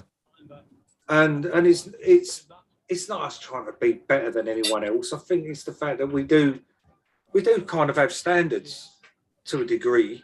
You know, we're not in it. Don't get me wrong. Our support isn't totally innocent. We've got a bit of a checkered past in that. But no, we'd give it what for if we signed anyone that done that for us. And yeah, I'm quite proud of that. Yeah, agree with you on that one. Who's that on the deck, Rio? Oh, it's Jared Bowen. He's just turned over. Bowen's taken a knock. We mentioned before the game, he's played like 70-odd consecutive games. And yeah, he's not one to kind of milk injuries and stuff like that, but he's obviously in a bit of discomfort here, which is a worry, particularly with the trip to Seville coming up as well. Yeah. It looks like a muscle injury at the moment. Physio stretching him out. He's getting back to his feet rather gingerly, to be honest. He doesn't look comfortable at all. Well, I didn't see the actual incident where he got caught, but I don't think he pulled up himself or it was a challenge. He doesn't look comfortable at all, Paul, Jared. No, I've not seen a replay yet either. I'm just trying to see what part of his leg it is. I mean, the physio had his hand on his thigh. It's during that incident when he went through on goal. Yeah. They're pulling back. So it could be the ankle, possibly, if Robertson's come across. Yeah, I think his Achilles, maybe. Robertson might have caught the back of his ankle. Yeah. I think he's finished here. He's turned his ankle. This is not good at all. I'm just seeing a replay of it. Physio's just made an indication he's got to go. Yeah, even if it's just a precaution, with Thursday in mind, he needs to come off anyway.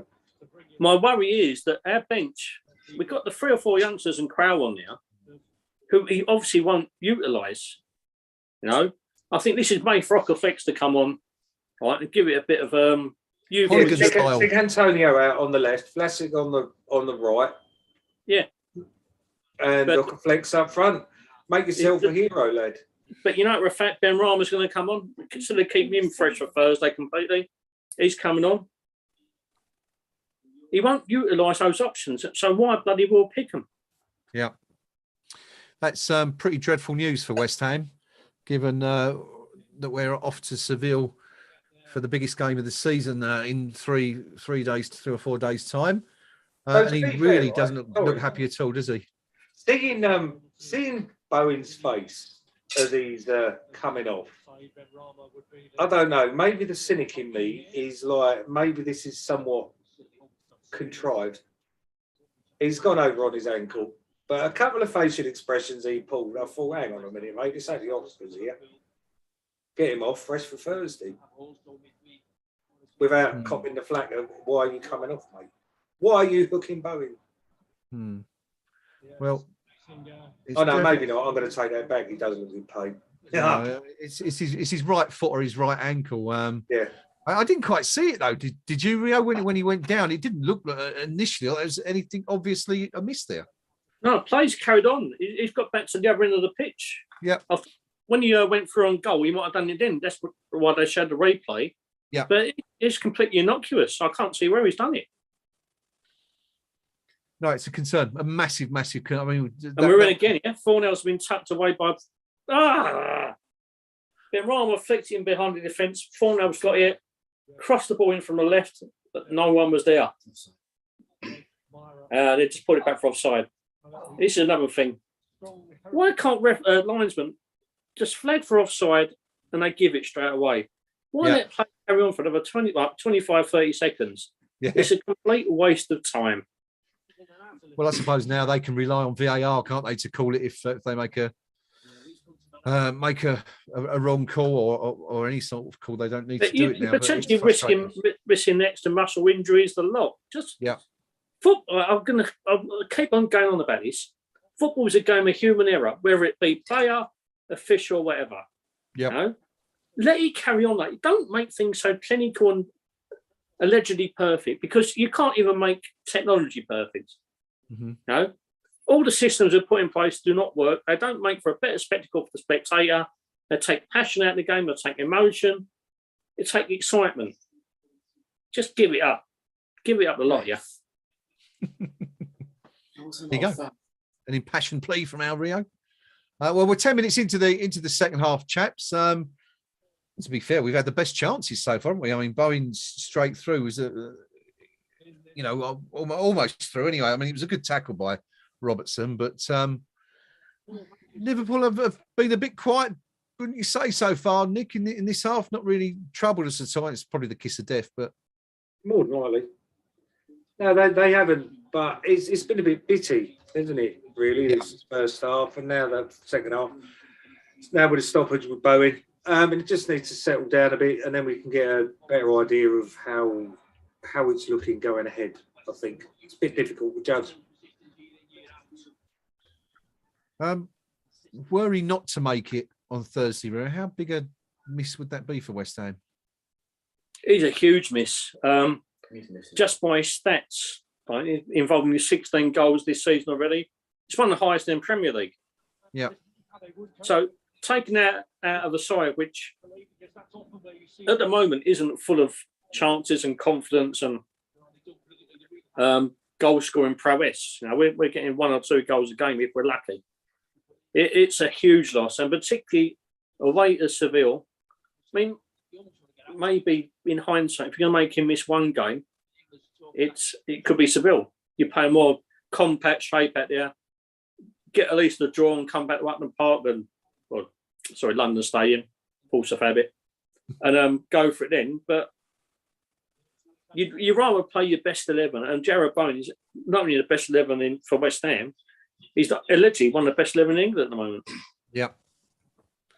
Yeah, no doubt. Best English player in the Premiership as for goals and assists. Yeah. Find. Yeah. Any side will miss that, but we're going to feel it even harder.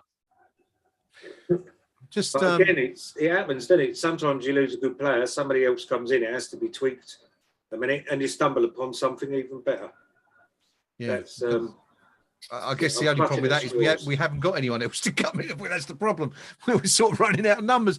Interesting, just looking at a couple of the journalists who are at the game on Twitter saying that Bowen has gone straight down the tunnel and is not putting any weight at all on that foot. He's basically hopping on his left foot, and that really is not good news, is it? That doesn't sound good at all. I mean, it certainly doesn't look like. I mean, you know, it's we don't know at this stage, but you fear for him anyway, Rio, for Thursday night. And you know, if it's a bad injury, it could be, you know, it could be weeks, and that would be absolutely dreadful. If you talk weeks, you talk months. It's not only disappointing for us; it's disappointing for him himself, because end of the month we've got the England friendlies, and you would have thought he would have been involved in that. So for him himself, it's a killer blow for us, because with such a small squad, an injury to one of your most attacking players and one of your most brightest spots of the season is a killer. Yeah, it will be absolutely horrendous for West Ham if he were to be injured. So we hope he's not. We shall see. I blame Nick for mentioning operation earlier. Yeah, that is a tenuous link, but I'll give you that one. Ben Rama on anyway, as we said, the obvious substitution really for Jared Bowen. Who knows? Hopefully you can pull something out of the bag. We're still in the game. I mean, still at 1-0. You know, anything can happen. Just a stroke of luck, a decent attack. You know, it could happen. Liverpool haven't looked great so far in this second half, but we shall see. We shall see. Lots of football still to be played here. We just saw Keita have a shot a couple of minutes ago that went wide. No trouble for Fabianski. And they're looking to build in the box again here, but West Ham managing to avert the danger. Nick, have we got a subject for the second half? We did ball games in the first half.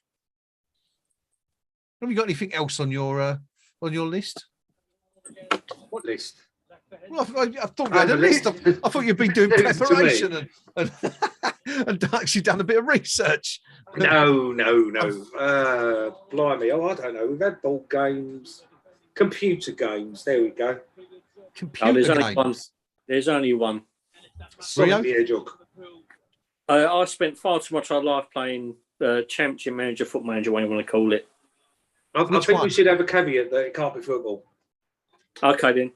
Into the Eagle's Nest on the old Commodore 60. Oh no, better still now. Winter games and summer games. Commodore 64 back in the day. Yeah. I used to like. I can't remember what console it was on. This is going back donkey's years. The Formula One game where it was like tiny little cars that just stayed in the centre, and it was the actual track and the background that moved as opposed to the car. I can't remember what it was called. It wasn't Formula One, probably because of licensing even back then. But it was brilliant. It was because at the time you think, oh wow, yeah, this is really cool. And then you look at the graphics now from back then, and you're like, it was horrendous. Really, they were horrendous. I was an unfortunate child. My mum and dad didn't believe in computer games and all that sort of stuff at the time. So the only time I ever played them was when I went around my friends' houses. So I've made sure now that Isaac has an Xbox and a PC, so that he doesn't have to go through the cardboard box childhood that I did. Because that was my form of entertainment. I'd be excited thinking I've got something and it'll be an empty box. The first ever, looks like Mark Noble's about to come on, by the way. Not quite sure for who. The first ever Vlasic. Yeah, it is, yeah. Vlasic, 61st minute. I wonder what that's about. We reckon that's just purely tactical?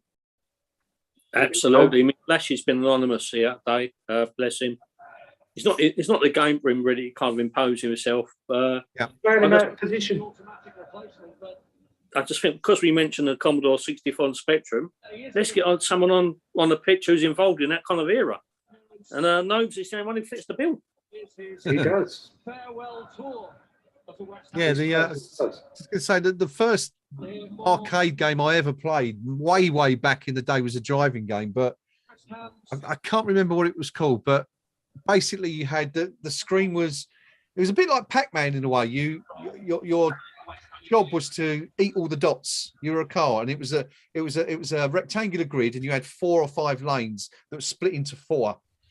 And when you got to each intersection, you could move up or down, and it was you against another car coming in the opposite direction. And as I say, the idea of the game was just to clear the screen, get all the dots that were on the screen. I think it was actually a precursor of Pac-Man. I'm pretty sure that's where they got the idea from. But that would have been about 1977 back in the day. But showing your vintage. Oh gosh, yeah. Well, I mean, we had a console at home before that. We had something, I think it was called the Grandstand console, which was on my uncle like that. Yeah, and it had, well, it said it had something like 8 games on it: football, cricket, or tennis, or whatever. But it's basically Pong with just more lines on the screen. Yeah, One, of course, being where you just had the tennis on as well. Tennis, yeah, could have been tennis, but like it was just the line that you hit the ball with. Yeah, it varied inside. So if you played badminton, it was like a longer line you hit with. That's it. That's it. One of the racing games I remember, Outrun. I don't know if you remember that. Yeah, the arcade game version, that was amazing. Donkey Kong. Donkey Kong was a classic. Of course, I mean, you're talking about Outrun. You're talking about the cabs that were uniquely designed. I mean, Outrun was one of the first that had the sit-in thing, and do you remember you could select the music at the start? And yes, I can even remember how the tune used to go. But yeah, 3 or 4. But I think the first cab that I recall, we're just seeing Liverpool with a chance here. Oh, just wide. It was Diaz who cut inside from the left-hand side. Curl one towards the far post. Fabianski wouldn't have reached it, I don't think, but fortunately for West Ham, it's gone just wide. Star Wars. Oh, that was Star amazing. Wars with the vector graphics. You had the sitting cab, and it was about 1980, 81. This came out just after the films had been out, and for someone my age at the time, 11, 12 years old, it was just incredible. Just absolutely amazed by this experience of sitting in this cab, and the Force was with you, and all this stuff coming out in digitized sound behind you. It was amazing. Yeah. As a Star Wars geek, I've got Star Wars tattoos on my legs. That was mind blowing. But that was at the same time that Track and the Field come out in the arcades. Yeah, Yes. See, what we used to do in South Ockenden Village, there's still a social club there, and we would go behind the social club and nick all of the Arboit's lemonade bottles that paid you 10p. And then we'd run to the newsagents on the corner, Derek's, take them into there. He'd give us 10p for them, and then leave it an hour, and he'd go and put them out the back. And then we'd take them again, then run back to the social club, and they'd give us money back for the bottles that we nicked an hour ago. And it was brilliant. And then we'd go in the video shop, which was just across the road, and that's who had the arcade games in there, the Donkey Kongs and the Mortal Kombat and all that sort of stuff. We spent hours in there. Great fun. But they rumbled us on the deposit thing. Do you remember an arcade game, Battle Zone? It's like a vector graphic thing. Yeah. Didn't you have a special control for it? Like it wasn't a normal joystick, was it? The best thing about that is it used to be 10p a go or 50p for about 15 or something stupid. If you spun your 10p piece in the 50p slot, you could get the full bifted club.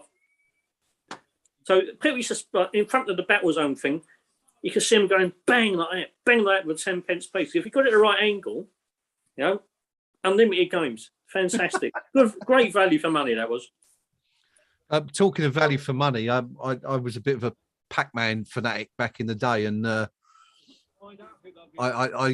got pretty good at it at one stage, and I think my top score was about 200,000, which was about 30 screens deep, I think, in the end, which was pretty good. You got to the point where you got the big dots, and the ghosts would change to blue, and you could eat them. Well, it stopped that after about 8 or 9 screens, if I remember rightly, and it was just a nightmare. It's just frenetic and incredibly fast. But if you like that sort of thing, there's a film out. I'm just trying to think who it's by, but Nick, you spoke about Donkey Kong.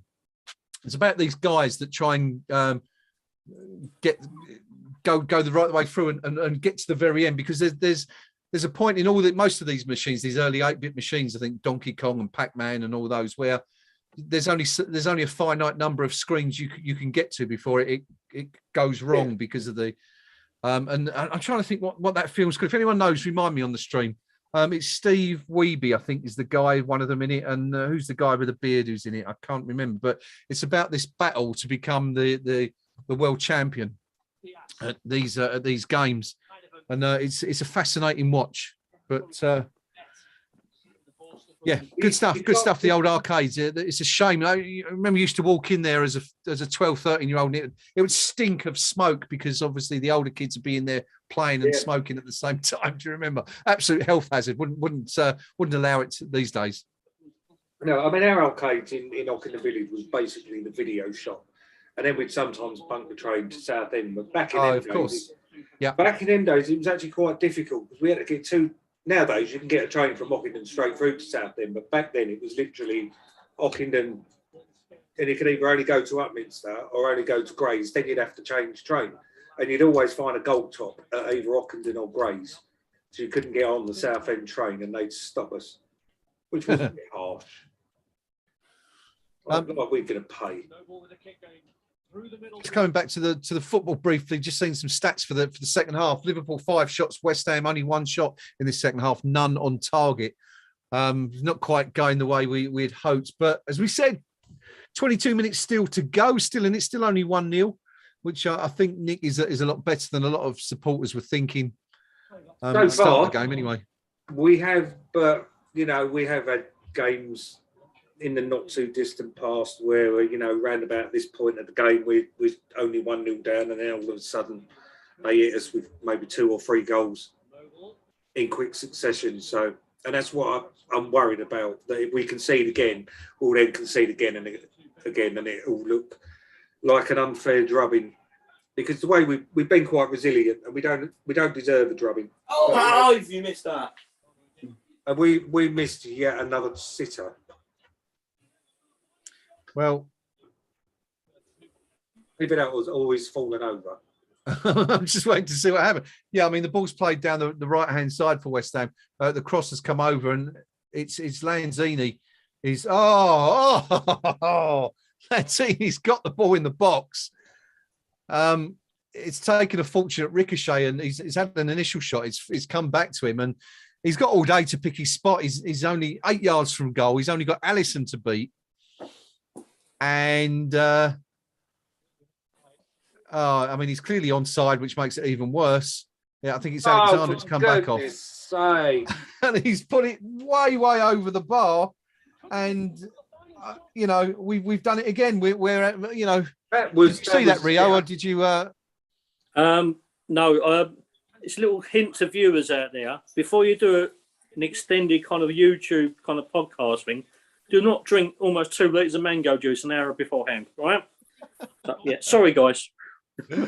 What hasn't been mentioned yet is the plane that has flown over Anfield in the first half, trailing a banner saying "Cats' Lives Matter."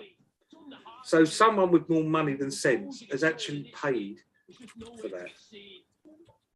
Well, I'm presuming it's not a Scouser, if we're going by old stereotypes. They probably nicked the plane. Kieran, try and take off in the morning, and it'd be on bricks. For a fact. But the pilot, the pilot ain't a Scouser, because obviously that would have meant he would have had to have gone to work to learn how to do it. Last 20. We're inside the last 20. Still 1-0 to Liverpool. West Ham. Oh, what a chance that was for Lanzini. I'm not sure what was worse, Nick, that one or Fornell's one in the first half. Definitely the Lanzini one. Yeah. That if he did that properly, that was a guaranteed goal. Guaranteed. I mean, he had so long. Could have put it anywhere. Could have put it absolutely anywhere.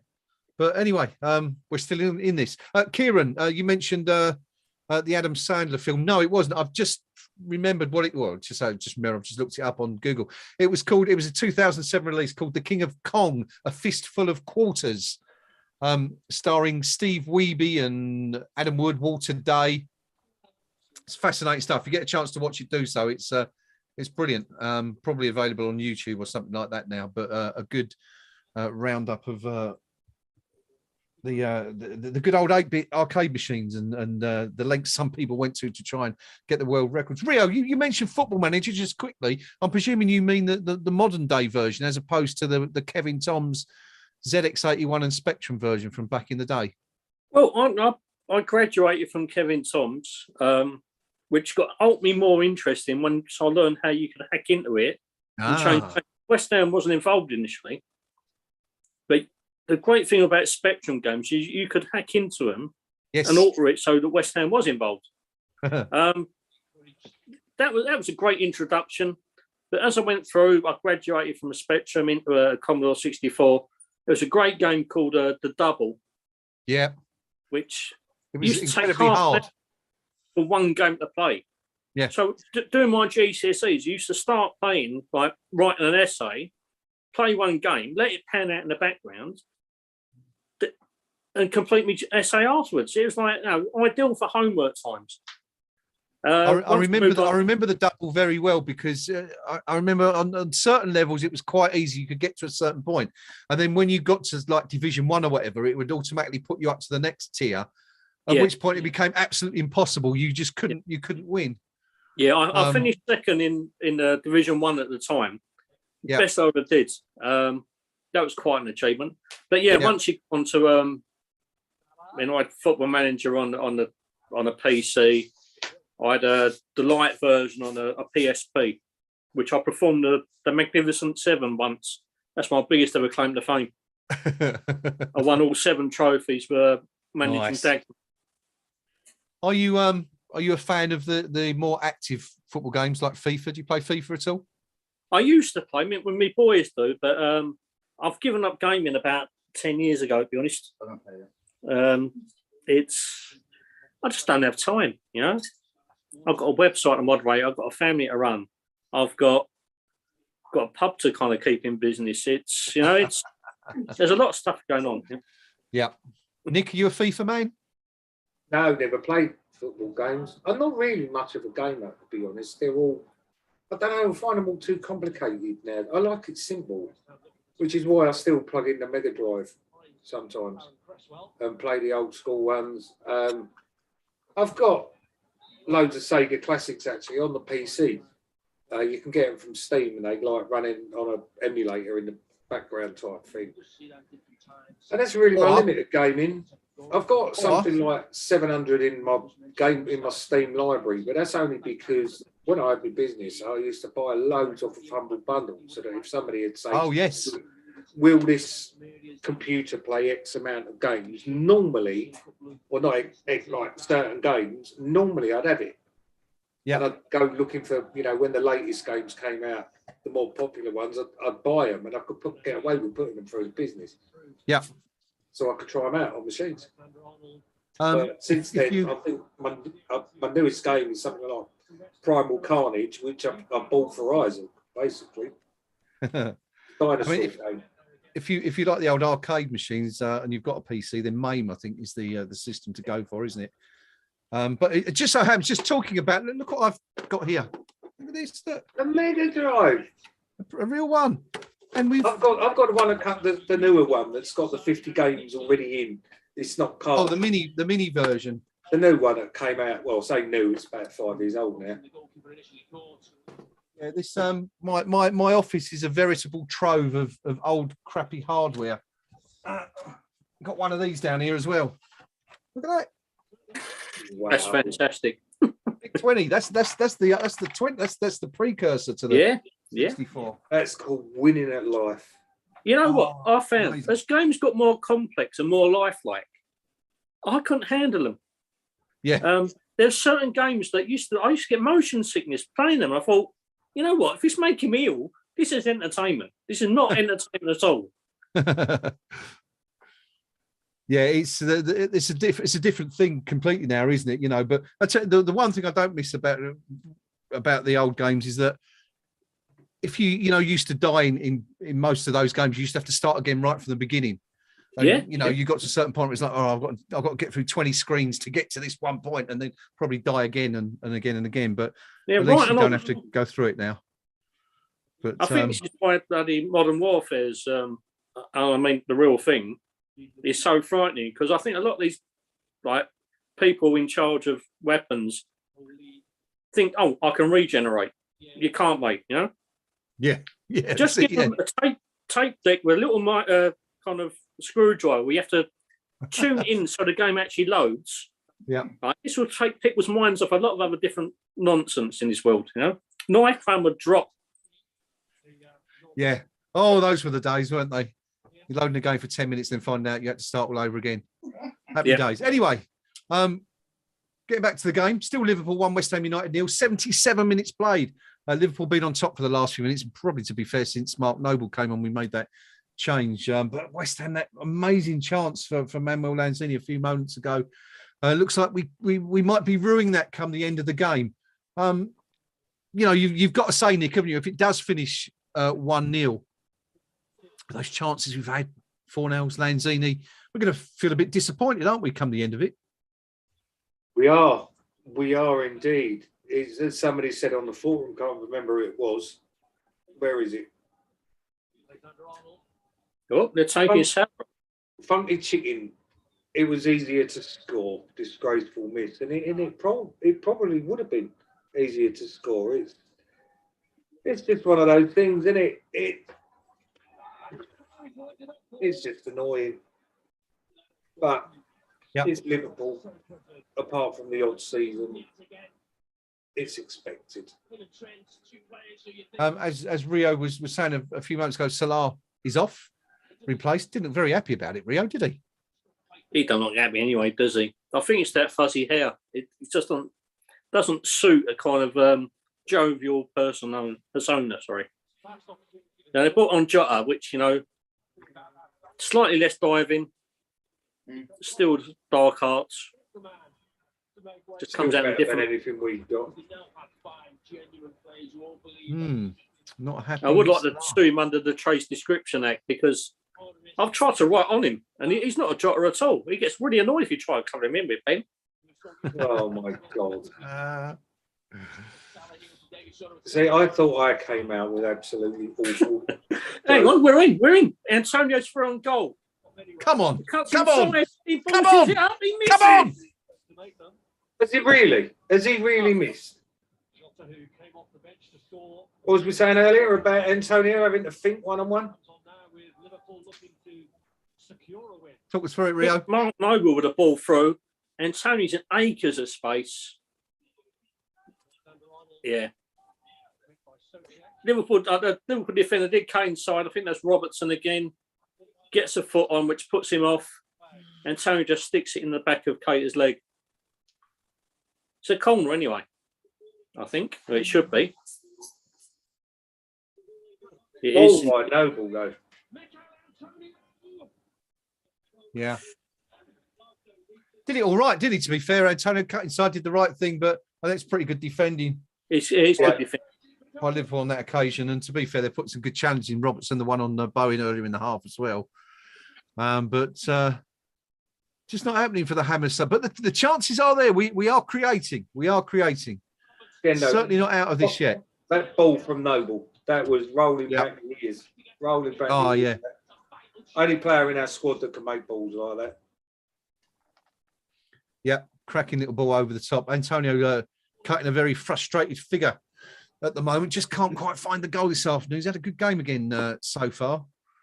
I think it's been very busy. Boosted by being wound up by John Moss right at the start of the game. Kieran, let me know what the name of that film was. I'd quite like to see that. Let me know what it's about. I might have seen it anyway, but just give me a shout anyway. Let us know what the name of it is. The Adam Sandler film, that is. 81 minutes gone. Liverpool 1, West Ham United 0. The Hammers still in it. Dan B says, great ball by Noble. Yes, Dan, it certainly was, wasn't it? A fantastic little ball over the top. Liverpool, I mean, strangely, I think, Rio, I don't remember seeing Liverpool get cut open quite as easily as they have done this afternoon by that ball over the top. And it's clearly something that we've been working on, in trainings. Obviously, something that the Moyes and his team have identified as a potential issue with Liverpool, and we've exploited it quite well so far. Just as we've been saying so often recently, the final touch lacking. Yeah, absolutely. It's a simple rudimentary tactic, but obviously, I think Canati and Van Dijk. I mean, Van Dijk, one of the best defenders in the world. Canati must have been identified as kind of flat-footed. Yeah, not able to cope with the ball on the turn. And it's worked 4 or 5 times already for us today. It's just that we've let that cutting edge again. So annoying. Here we go. Lanzini picks a poor ball up from Becker, feeds it through. Now we're out the wide with Ben Rama, and he's overhit the cross. The chances are there. We're cutting through them at will at the moment. It's just that final decision making and final. It's the same story as against Wolves last week. It's the same story for much of the Southampton game. Because we had chances there. We were the better side for much of that game. We just didn't convert the chances. At Anfield, you can't afford to be so wasteful. And we cut our own throats. That's dreadful, that by Ben Rama there. I've got to say that's appalling. It's got time, and I mean he's just got to lay that in anywhere along the box. Why he's fired that in at such a pace, I really don't know. But anyway, we live on. The end of Ben Rama bit, that speechless. Yeah, madness. Kieran, that does ring bells. I've got to say, I think I have seen it because I've recognised the giant Pac-Man that is the one of the main protagonists in the film, isn't he? I think. But yeah, good stuff. Good shout that. No says Salah's final dive count was 5. 2 of the 5 dives. Pretty disappointing, really, considering he made both of those in the opening 15 or 20 minutes or so. But West Ham have had a free kick, and it's just played straight into the hands of Alisson. Real waste from Mark Noble on that occasion. But I think just Dan one Chester's chance been balled up here. So maybe because he's an attacking midfielder, isn't he? Maybe is that real? Sorry. I think Dan Chester's would look like he was coming on. Yeah. The lesser spotted youth player who Moyes says he wouldn't get much of an opportunity. Yes. Well, you know what? He's going to come on for Ben Rama, isn't he? You know what I think? If I'd have brought someone on now, I'd brought Knocko Flex to put another man up front. We're not going to lose this. We're not going to win this game by not being brave, and we're losing as it is. And it don't matter if we concede another now. I'd rather us lose 2-0 going for it rather than 1-0. Exactly. Bring Knocko Flex on, put him up front somewhere, let him cause a bit of chaos. It's something else for them to think about at the back. The devil in me really wants this sub to be for Ben Rama. Just to see his reaction. He will go absolutely nuts. Well, we're still waiting to find out who it is. I mean, on my screen, we're attacking down the left-hand side with Lanzini, but it's not quite coming to anything. Again, 5 minutes to go. Still Liverpool 1, West Ham United 0. The Hammer's still not out of it. But just thinking ahead to Thursday, we'll talk about this after the game anyway. But if we was to repeat this scoreline on Thursday night, would we be happy with that? I certainly wouldn't be disappointed with a 1-0 defeat away at Sevilla. It depends on if it's like today, innit? If we're wasting chances, because I'm going to be disappointed with this at the end. Because exactly. Yeah. Before today, if you said we're going to lose 1-0 to Liverpool, you were going to, well, we'd give it a go, and but we give it a go, and we've just wasted every opportunity we've been given. Yeah, that's 1-0 away from home in a European tie isn't an awful result. Yeah. Ben Rama's just giving the ball away again. Another dreadful pass. James Milner about to come on for Liverpool for a bit of appearance money right at the end.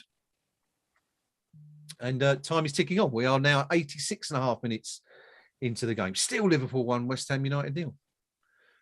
Hammer's still in with a shout. but needs to take one of these chances at some point.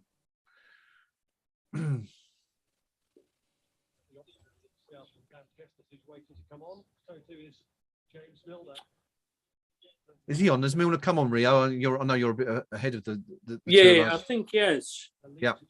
To be honest, I ain't been taking much notice of that.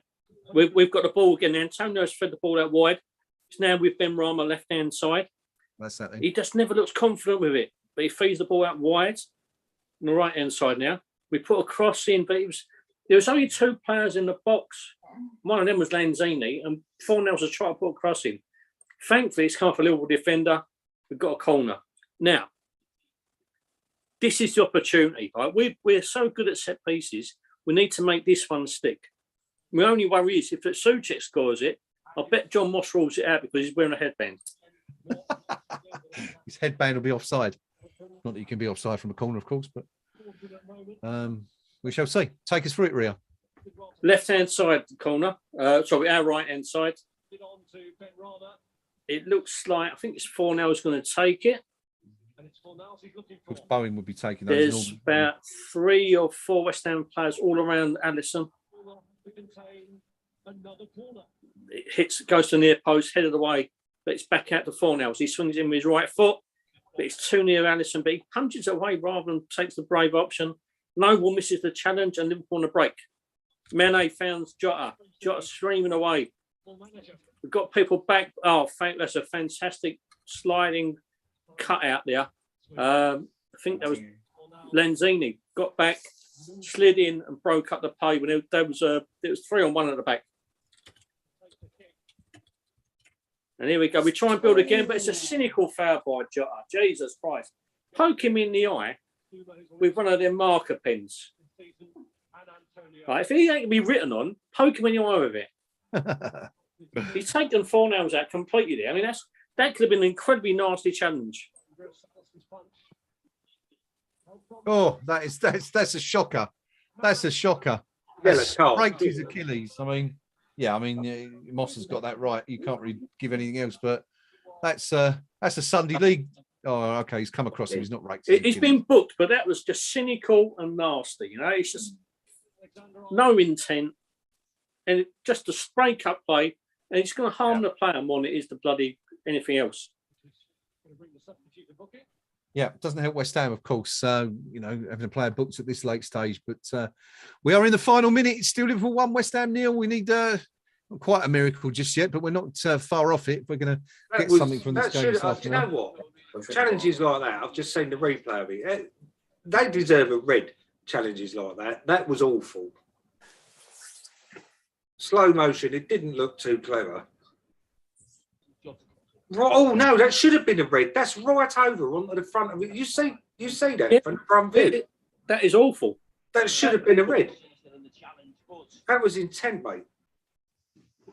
7 minutes. Oh no, that's for Milner coming on.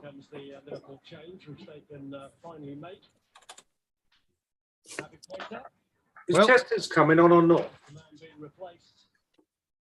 I've not seen him come on yet.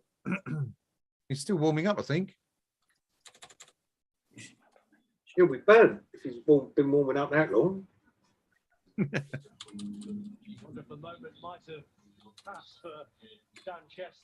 We're into injury time. 5 minutes added on. 5 minutes called. So plenty of time to get that equaliser. Should be at least. I'm going to call this. We're going to equalise. It's going to be 1-1. We're going to hit them on the break, and finally one of these chances is going to stick.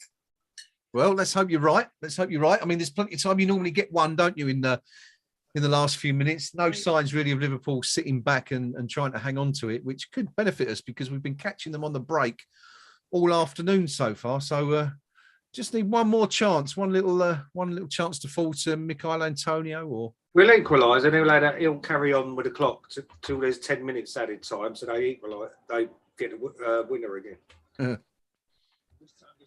We just need to force 1 or 2 more corners, and I'm guaranteed we'll score one of them. Well, let's hope you're right. We're through 1.5 minutes of the added 5. Liverpool claiming a handball, which was clearly not a handball just a few seconds ago. But West Ham in possession. Come on, boys. Come on. We could do this. Blatant push there by Canati again. Canati's awful. I mean, I think most of the issues they've had Liverpool have come down his side, haven't they? The kind of gap between him and Alexander-Arnold, the space that's been left in there. So kudos to West Ham's backroom team for identifying that. Just haven't been able to exploit it to this point. There's still time. Time is running out, but there's still a couple of minutes to go. Oh, so bad. Ben, please. Managed to squeeze the ball down the right-hand side.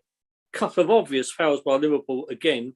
And Ben Johnson gets it at the right-hand side, and his cross is woeful, to say at least. Oh dear, oh dear. 4-0 and Chester's has come on. Interesting. Interesting.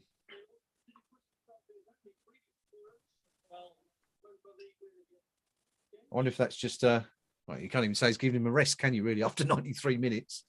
I don't know if that knock in that awful challenge by Jota affected him a little bit, but he was warming up before that, wasn't he? Yeah, but that was for Ben Rama.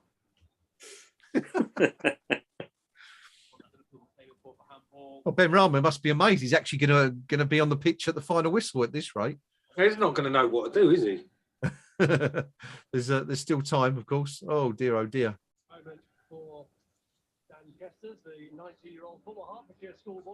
How are we? Just over a minute and a half to go. Minute, 90 seconds left. We're just not forced to play enough in this last 5 minutes. Liverpool started being a bit unprofessional. Now they've started doing the usual kind of wasting tactics and keeping ball. I mean, to be fair, we haven't really done enough this second half at all, have we? I mean, looking at the stats, we haven't had a shot on target in this second half. 5 shots on. I mean, we said at half time, didn't we? Before the game, we would have been happy with 5 shots on target in the whole game. Yet we'd achieved that in the first half. Well, that's how we're going to end the game unless, we produce something miraculous in the final few seconds, which is pretty disappointing, really. Especially when you consider... Just put Mane for another cynical challenge. He's in our half, but Chester's had the ball. Was about to try and break with it, but he got pulled up by Mane. Moss has booked him, and also I think ordered a bit of a just eat on the card at the same time. So we got free kick just inside little half. Cresswell takes it, hits the left-hand side, but the Liverpool head gets it, and they're going to try and break. Disappointing again. That was our big chance there. Yep. Mane feeds out wide, Jota on the edge of their area. And instead of doing the sensible thing and just running play down, he has a go. You might say it's sensible because you put it in the cop. But Jurgen's trying to make a last-second substitution to can't kill the rest of the time. And you guarantee that they're going to let him do it. Moyes looks a bit perplexed about the fact they're going to allow it. Yep, he's taken off the airs. Many of the times I've watched us at home, and it takes 3 or 4 minutes for the referee to even acknowledge the fact we're making a substitution, and they get it right to death. Yeah, no questions asked.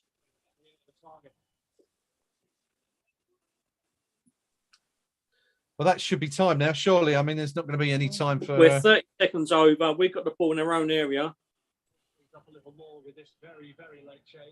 And we've just made an absolute hash of that. That's game over now. Jones is going to be more sensible than his older peers, and he's just going to run the clock down on the corner. Yeah, we had the ball, come back to us. Instead of booting upfield, we just gave it back in midfield. Disappointing. And that's it, game over. There you go. The final whistle has blown at Anfield. It has finished. Liverpool 1, West Ham United 0. The only goal of the game coming after 27 minutes. Mane, we thought he might have been offside, but according to VAR, he was just about onside. It stood. And that proved to be the difference between the two teams this afternoon. All those pre-match predictions of West Ham being hammered 4-5-6-0 didn't come to fruition. Were well in the game, quite possibly had the best chances of the game. We're going to find out what the rest of the team thought about that in just a moment. But Rio, let me come to you first for your initial post-match thoughts of what you've seen this afternoon. As I said, it's finished Liverpool 1, West Ham United 0. When you go to Anfield and you come away with a 1-0 defeat, particularly when you lost your best player in the build-up to the game, you can't be too disappointed. This is a Liverpool side who are pretty much flying. They're doing well in Europe. They're one of the best two teams in the league, have been for the last 3 seasons. But the annoying thing is today is that we've actually gone up there. We didn't play with our kind of usual counter-attacking football and ask the questions in that kind of particular manner. We played a little different, very rigid kind of 2 banks of back 4. We've hit them over the top a few times and had more than enough chances to level this game. And we're walking away feeling rather gutted at this result, a 1-0 defeat at Anfield. It's frustrating, you know. I know we've changed tack on these broadcasts over the last couple of weeks, and we've incorporated other different things just to pass the time because it's a change of tack. People got alternative commentary, but we mentioned the ball games, and the word frustration was mentioned in terms of one of them. The word operation was mentioned another. But that's what I feel. I feel that frustration more than anything about our performance today. Yeah. Because we weren't out of this game at any second during this entire game. 95 minutes of football, and we matched them, you know, and we had the better opportunities. Their goal wasn't a well-worked, world-class goal. It wasn't a bit of magic. It was a little ball gone behind Craig Dawson. He's got caught a little bit flat-footed, and it is a marginal decision that Mane was on side and put that ball in the back of the net. We've had the better chances. We've dealt with them up front rather well, and the 2 or 3 opportunities that did really come to fruition, we fluffed, and we've only lost this game because we fluffed our lines. Yep, perfect summary. I think Rio got it spot on there. Should we have a look at the match stats quickly before we move on? Possession: Liverpool 69% to West Ham's 31. Liverpool 22 shots at goal, 5 on target. West Ham 13 shots at goal, 5 on target, all of which were in the first half. Didn't manage to work the goalkeeper once in the second half. 4 corners for Liverpool, 6 for West Ham, 7 fouls by both teams. Looking at those stats, Rio, you got to say we was a little bit unlucky, really, just purely judging on that basis alone. Yeah, absolutely. If you take it down to the bare statistics, we've actually had games at home where we've had less possession and come away victors, and comfortably victors as well. No, I keep harking about it because, let's face it, going up to Anfield, in 50-odd years, we've had 1 victory. To come this close again, plucking a point out would have been a marvellous result. But we come closer. We couldn't have had the victory. I mean, Fornell's fluffed these lines with his one-on-one chance early in the first half. Lanzini's missed an absolute glorious chance in the second. You know, and if you'd have put Liverpool on the back foot a little bit more, who's to say they wouldn't have panicked a little bit further, and they might have crumbled a little bit. When you have 2 glorious opportunities like we did, and you don't take either of them, you have to slap yourself around the face. Declan Rice has taken to Twitter immediately on the final whistle to say the boys were excellent. We deserve something from that game. On to a massive one on Thursday now. Nick, is Declan right? Were we excellent? Did we deserve something today? If you don't put your chances away, you don't deserve anything. Everything up until our front 4 was superb. To keep the Liverpool side down to 1 goal at Anfield, brilliant. Absolutely excellent performance. But yet again, we've been let down in the final third, and I don't buy this. We deserve something because we missed sitters today, and you know the shots on target. We didn't really work the keeper, did we? They were sort of soft shots and whatnot. So, yeah. You know, no, we didn't. I don't think we deserved anything because of the lackadaisical performance of the front 4. You only deserve something when you work the keeper. And you don't miss, and you don't miss the sitters. It's as simple as that for me. So, no, good performance, but the front, I say the front four again, pretty barren, really. And some of those misses were for professional footballers. You should not be missing those chances. Even if you don't score, you should be making the keeper make the save. Yeah. Okay. I think we've played in the last few seasons up at Enfield with a lot more fluidity, a lot more positivity, and a lot more poise. That's what was missing today. We played well, but it wasn't fluid. We lacked poise in front of the goal. And, you know, when the opportunities did come to us, you have to be clinical at this level, particularly when we've got aspirations to be a consistent top six side. We forced ourselves into echelons, and we're not backing it up with the performances in front of goal. And that's the most frustrating thing for me. We're doing the donkey work at the back. We're doing the hard work in midfield, missing our best midfielder. It wasn't a vintage performance in midfield because we didn't play with a lot of fluidity, like I said. It wasn't particularly spectacular football. But we found out a weakness in the Liverpool side. We exploited it on 3 or 4 occasions, and we fluffed our lines when it came to the clinical matter in front of goal.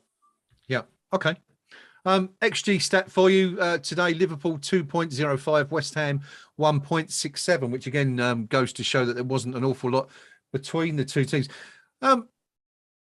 Rio, you don't often see Liverpool get cut open as frequently as they were this afternoon. I mean, 4 or 5 times, you know, we got in behind them. We spoke about, you know, the gaps that we profited from. Do you think they'll be feeling a little bit of feeling they're slightly fortunate to take all 3 points this afternoon? I think they'll be certainly looking back at the video footage of this game, and I think Klopp will do his biscuit. I think he'll be absolutely furious with the way that we exploited the defence, which, as we mentioned, I think 4 out of 5 chances were like balls over the top. Yeah, that's simple, basic, rudimentary football. You know, it's the thing that Sam Allardyce got kind of lastigated for over a number of years. You know, but we sat back, I think 2 deep banks of 4, mate, for most of the game. Mm-hmm. I think it was 4 nails on one occasion, no ball on another. Just simple, basic balls over the top, in between Van Dijk and Kanate. If you got on the wrong side of Kanate, he's vulnerable. He can't turn. It's basic football. And I think Klopp will be doing his absolute nut. He'll be launching into them in the dressing room. He'll be launching into them in the week as well. With our backroom stuff, obviously found out a little bit of a weakness there. It's just basic things, isn't it? It's not. We haven't played them off the park. We didn't, as a midfield unit, we didn't operate well playing football, but we operate well in terms of working, hassling, harrying, and exploiting for simple football, which our fans don't like. Yeah, absolutely. Nick, is this just another example of our inability to strengthen the squad in January coming back to haunt us? Yeah, I think it is. I mean, I've just seen something on the forum from Cardiff when we come, and it's actually quite annoyed me, really.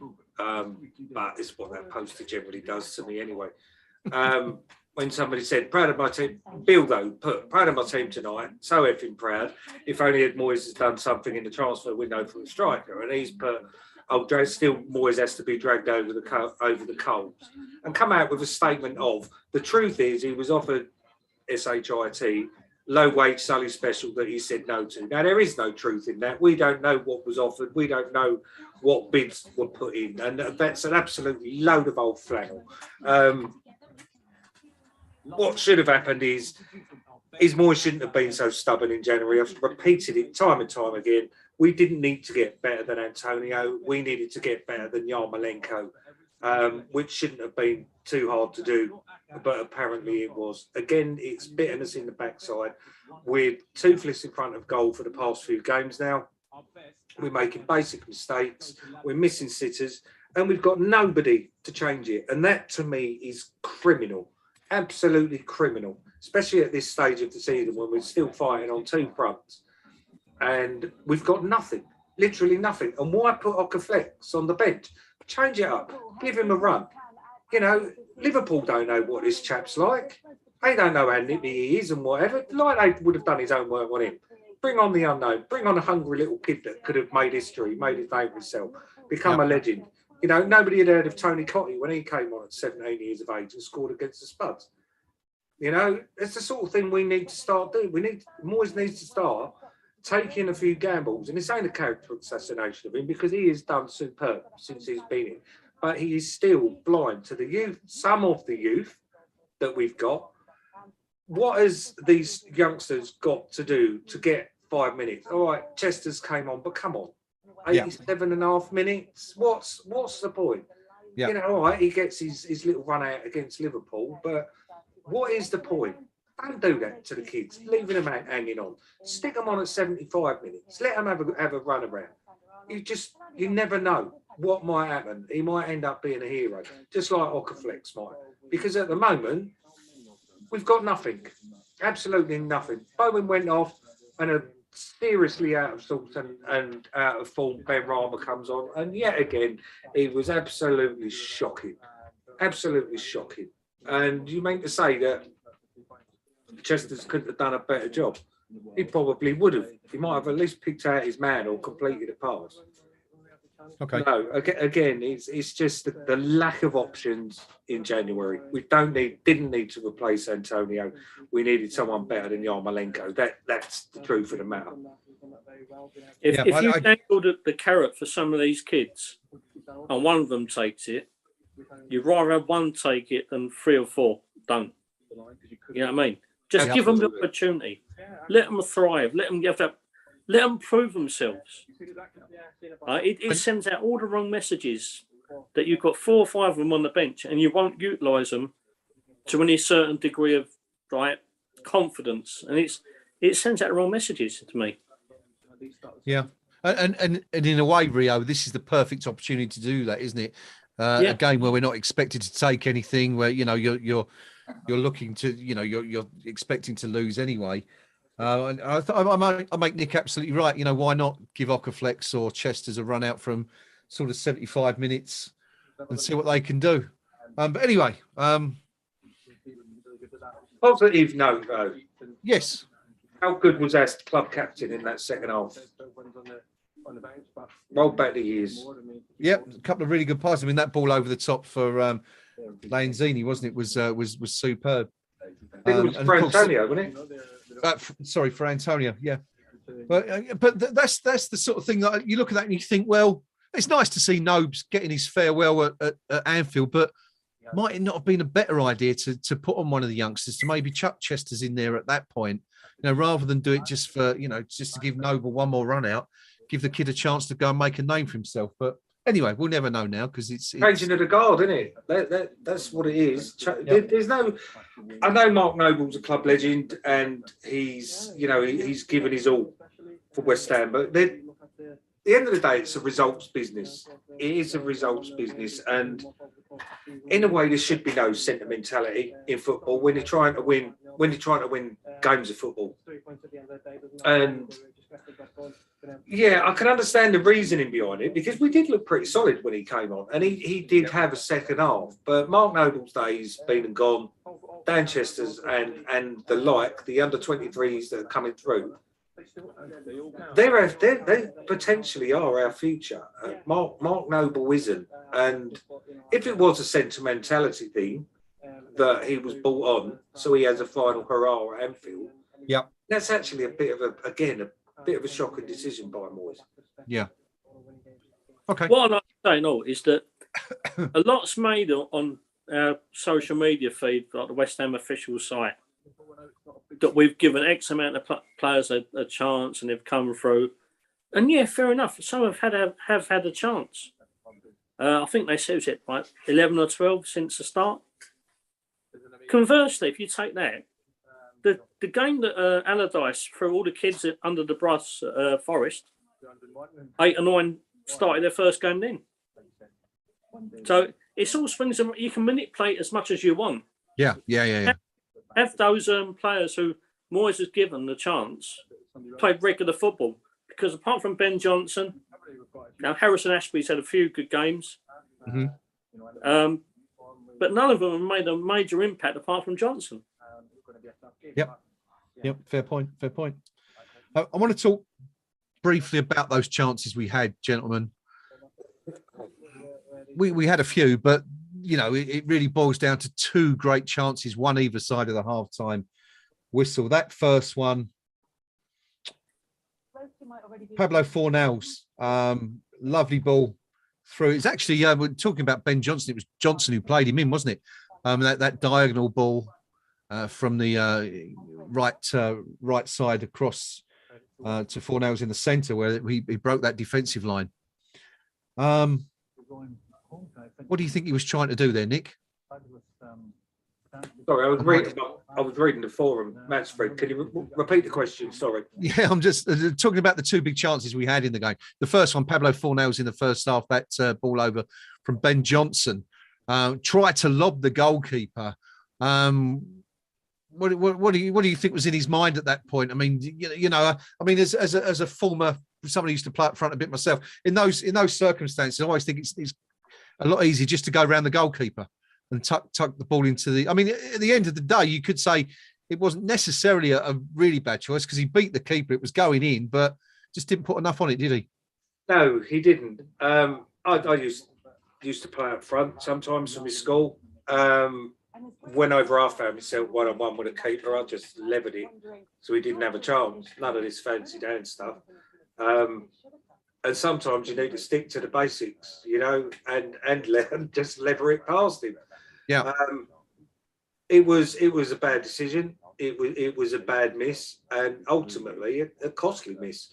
Same as which no doubt is coming next. Same again as the Lanzini one. That was more than inexplicable. You can see what Fornals was trying to do, but the Lanzini one, 9 times out of 10 he'll score that. Yeah. And the Tara needed, because the goal was begging.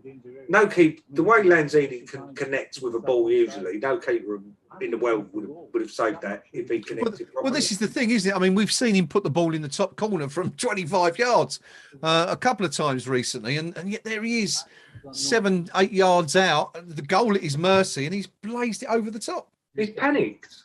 Yeah. He's panicked. There's no two ways about it. And at this level, you shouldn't be doing that. But then I suppose it could be argued, you know, the time when he did sign for us, we weren't anywhere near as good as we are. And again, maybe he's now a player that's just not good enough for us. I don't know. Sad to say it, because I love him. I think he's superb. But I don't know, maybe we've outgrown Manuel Lanzini now. But then I suppose if Antonio was in that position, it's just as likely he would have skied it as well. Yeah. Well, true. You know, true. so it's Carlton Coles.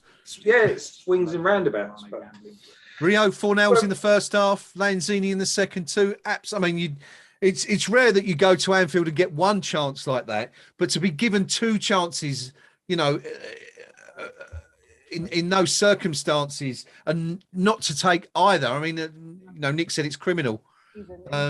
What's your thoughts? No, it's completely right. He is criminal. The annoying thing is Fornals are two most gifted players with the ball. Yeah. As Nick said, you can see what Fornals was trying to do. His execution was just a fraction off. A little bit more pace, and that would have been like a goal lauded on match of the day for, you know, it's West Ham. Literally a day. Because we don't get lauded for more than that, do we? But that would have been an absolutely amazing goal. Fantastic by the top by Johnson. He's broke the line. He's done everything completely right, apart from the final execution. He just lacked that extra little bit of pace. The Lanzini one, I feel really kind of criminal myself for commenting on this, because I like to use the gents' room at the time. But when I saw the replay, it's again, he has panicked. Yeah. The one player you don't expect to panic in our West Ham side is Manuel Lanzini in front of goal. Again, has he seen the ball come over and had maybe a little bit too much time to think about him? Look at some of the goals he scored for us. The goal at Tottenham for the famous 3-3 draw. He's hit that instinctively. The goal at Palace this season. It's come to him, and he's had very little time to think, but he's done that magical bit of juggling and buried the ball. Maybe our most clinical players, they rely too much on instinct,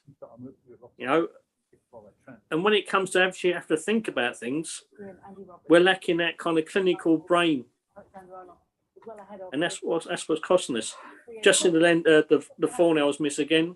Yeah, do you know what I noticed from that? Really, I don't know if you saw it, but he had a very poor touch.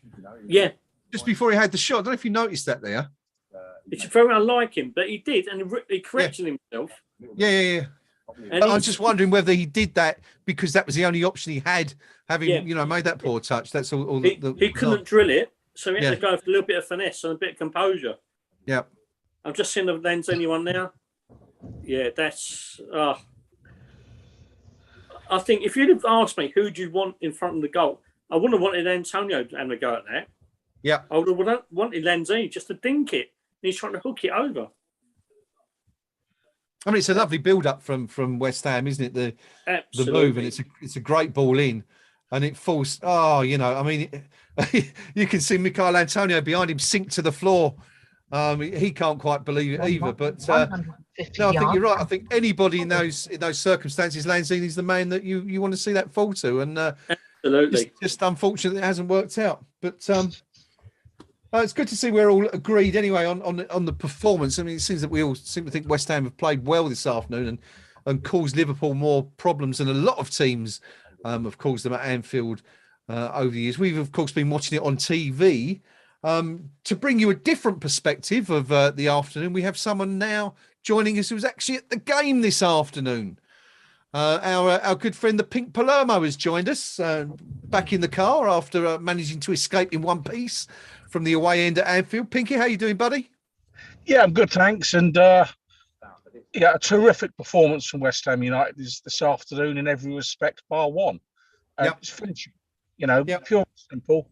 We had 3 absolute gilt-edged opportunities, 2 of which were in the bang it in the Matodja category, and we didn't take any of them. And you go to Anfield, if you get 1 good chance, that's normally a decent return.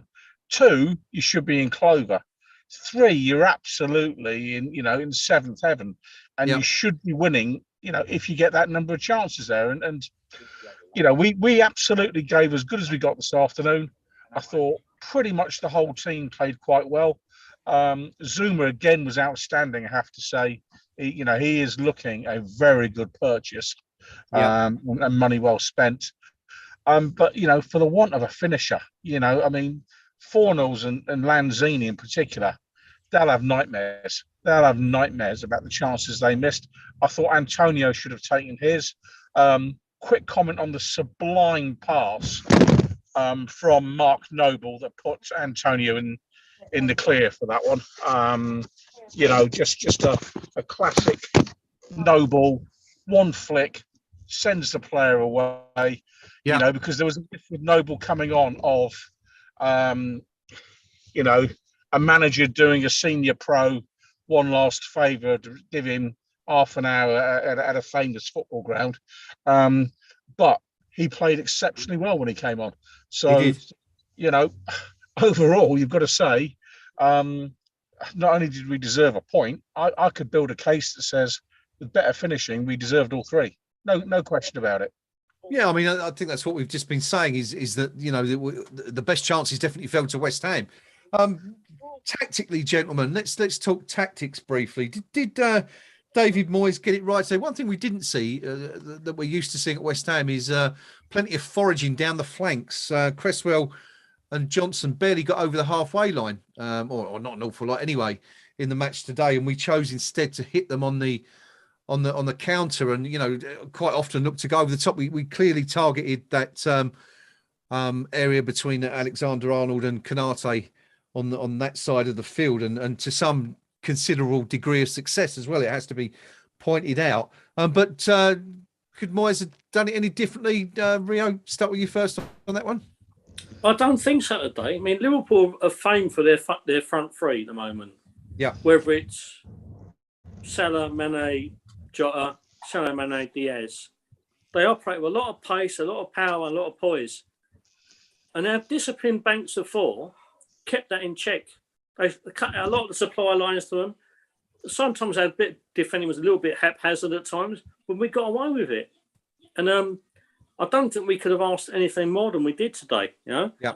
And I think that's where I mentioned it during the game. I think Thomas Souček has not been afforded his licence to foray forward as much as last season. Today he was doing a solely defensive role, but he steps in about 5 or 6 times with vital interceptions, vital foots in where he fed the ball through to our defence and midfield.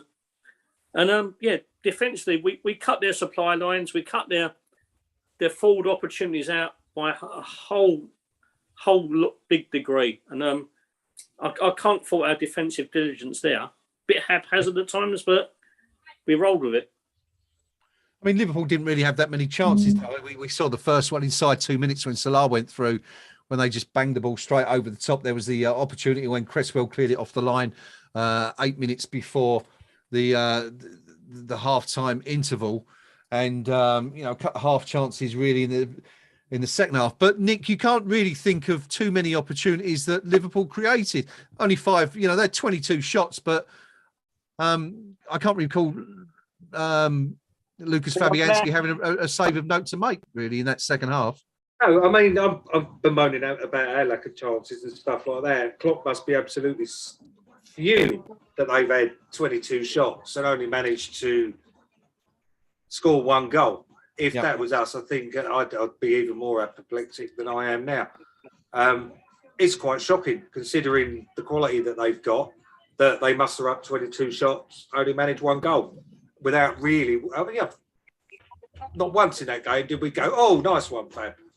Not once. Apart from, and they scored 1 goal. 22 shots. So I suppose in a way, at least we weren't that bad. Okay. All right. Pinky, tactically, David Moyes today, get it spot on for you? Yeah, with one exception. I don't think the message to keep the ball away from Virgil van Dijk's head was received by quite enough players. Okay. I think there were a number of occasions when we were launching it from the back, particularly Fabianski, it must be said, that if you put it anywhere near Van Dijk, he won it every single time without exception. So the obvious ploy was to put it the other side, down the other channel, which, to be fair, we did most of the time. But generally speaking, I'm finding it difficult to fault us today in anything other than the finishing, because we were good. Again, where we got exposed wasn't so much tactically, it was the lack of depth to make changes and effective changes. I'm not saying Benny was awful when he came on, but there were 4 blokes around me volunteering to go on and take him off, if you know what I mean. If Moyes wasn't going to take him off, then the 4 big lads near me, they were willing to give up a lifetime of support to do so. Again with Benny, decision making, for the 3 good things he does, there's 4 bad things, and you can see again today the manager's frustration with him. But overall, tactically, with the resources David Moyes has, I think he got it spot on today. And I think it was Jurgen Klopp who was left a bit wanting, because it's the same old from Liverpool, which, there's nothing wrong with it. Yeah. They press high. They seek to recover the ball very quickly. They surround players.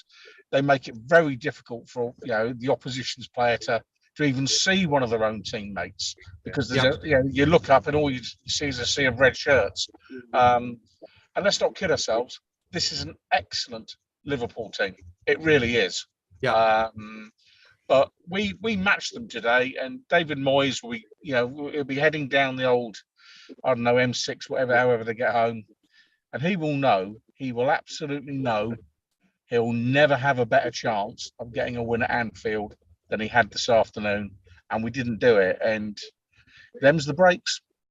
Yeah, of course, David Moyes still waiting for his first win during his managerial career at Anfield. 24-year career since he started at Preston all those years ago. Still yet to enjoy a win at Anfield, which must be a real bugbear of his. And you're absolutely right. I mean, we could have done it today, which is frustrating. We are joined on the stream by, I was going to say the brothers Grimm. There, that'd be a bit harsh, wouldn't it? Jeffrey and Gordon, Noam and Jeff. How you doing, fellas? Good to see you. Hi guys. Yeah. Hey. Jeff's got a bit of a cold, so he sounds a bit like Barry White. Yeah. We'll get you singing a song, Jeff, if that's the case. Might brighten up the place a little bit. No. Gentlemen, Liverpool 1, West Ham United 0. Your thoughts on what you've seen this afternoon? I mean, everyone's been praising David Moyes' tactical approach and the way we played. Just seemed we were lacking at, in one part of the field, and that was in front of goal. Yeah, got to take your chances when you get. I mean, I came on sort of just at the start of Pinky's monologue there, and it's pretty much taken every single word out of my mouth. If you get 3 good gilt-edged chances like that at Anfield, then you really ought to be coming home with 3 points. Yep. And I just want to touch on a couple of things that were said earlier on, and we were talking about sort of bringing the kids on and all that. And I think Nick, you were saying about giving Nobes one last hurrah or whatever at Anfield. And I didn't see it that way myself. I thought that it was the right move to bring him on. And I thought that the way he played and that second half he had when he came on, I thought that proved Moyes right to bring him on. And I mean, the general principle, why not bring on Occo Flex or whatever towards the end? I can see that. But the Nobes substitution wasn't one of those that I'd have any problems with. Ideally, I did concede he had a good second half after he came on. I was kind of questioning the motives of why he came on. That second. Yeah, see, I don't think that was kind of secondary to that. So yeah, I think that was tactically right. And I don't think the last hurrah thing really came into it. Maybe I'm wrong, but I was quite happy with the substitution when it was made. Though somebody said something on commentary there about something along the lines of it sort of it shows you that he's not the automatic selection when Rice is out, and it just does show that his career is coming to an end, I suppose. But no, I thought that was, given the players we had available, I thought that was the right move at the right time. I mean, there wasn't an awful lot of choice, was there? I guess it was him or Alex Kral who just seems to be persona non grata at the moment in terms of getting minutes on the pitch. One thing I did want to talk about as well, we saw, a huge blow for West Ham. We're 3 minutes into the second half. Jared Bowen goes through on goal on the left-hand side. To be fair, Robertson put in a great challenge to prevent the shot coming in. We're not quite sure what happened. Pinky, I'll come to you first on this because you might have had a different perspective, having been at the ground and maybe be able to see a wider frame of view than we had. But it didn't seem like he pulled up until a minute or two later. So we weren't quite sure whether, the injury occurred through that tackle, whether it was afterwards. What did you make of it from being at the stadium? In honesty, I can't help you there with that one because that was some way off. But all right, just why the sub was made. Okay, never mind the fact that Noble came on, is when Vlasic. The reason for hooking Vlasic. The cognoscenti had a little bit of a discussion around me in terms of when they hooked Vlasic, they'd have had time to assess the Bowen injury, and it just might be with half an eye to Thursday night that David Moyes made the decision that he might need Vlasic on Thursday evening. So that's why he put on Noble at that stage, why he hooked Vlasic. So, and part of me is guessing that we're not going to see Owen on Thursday night. It didn't look good, Pinky. Yeah. He went straight down the tunnel, so... Yeah. So part of me is thinking maybe that's just a manager managing his resources. And as it turns out, the player he put on, had a bit of a purple patch for 20 or 30 minutes and did okay. But I have to be honest, I'm a bit with Nick on this one. My immediate reaction when Nobes came on was I thought David Moyes was doing an old pro a bit of a favour, but we never know. We never know. Rio, Owen certainly, didn't look happy, as Noam pointed out there. He straight down the tunnel, didn't really want to put any weight on that ankle at all, or the foot. We're not quite sure what the injury was specifically. How much of a miss is that going to be if he's out for Thursday night? That's an enormous loss. I mentioned during commentary, he's, I think, the biggest, and Nick backed me up with this, the biggest contributor in English football in the Premiership this year, in terms of goals and assists. Yeah. He's been virtually key to our attacking impetus. For the last 3 or 4 months, he stepped up to the mark. When Antonio's been off form, he's been one supplying the goals. He's the one that David Moyes are relying on to work week in, week out for 90 minutes. No qualms, no quibbles. His fitness is there. He can do the job. He can play 2 or 3 different roles. If he's out for Thursday, it's a blow. If he's out longer term, it's an enormous impact on our push for European football next year.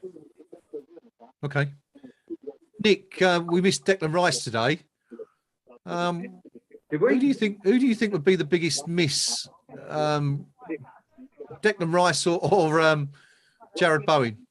Let me just pick up on that we missed Declan No, Rice I mean in terms of, when I say missed, I don't mean missed him necessarily in the game. I mean missed him through injury.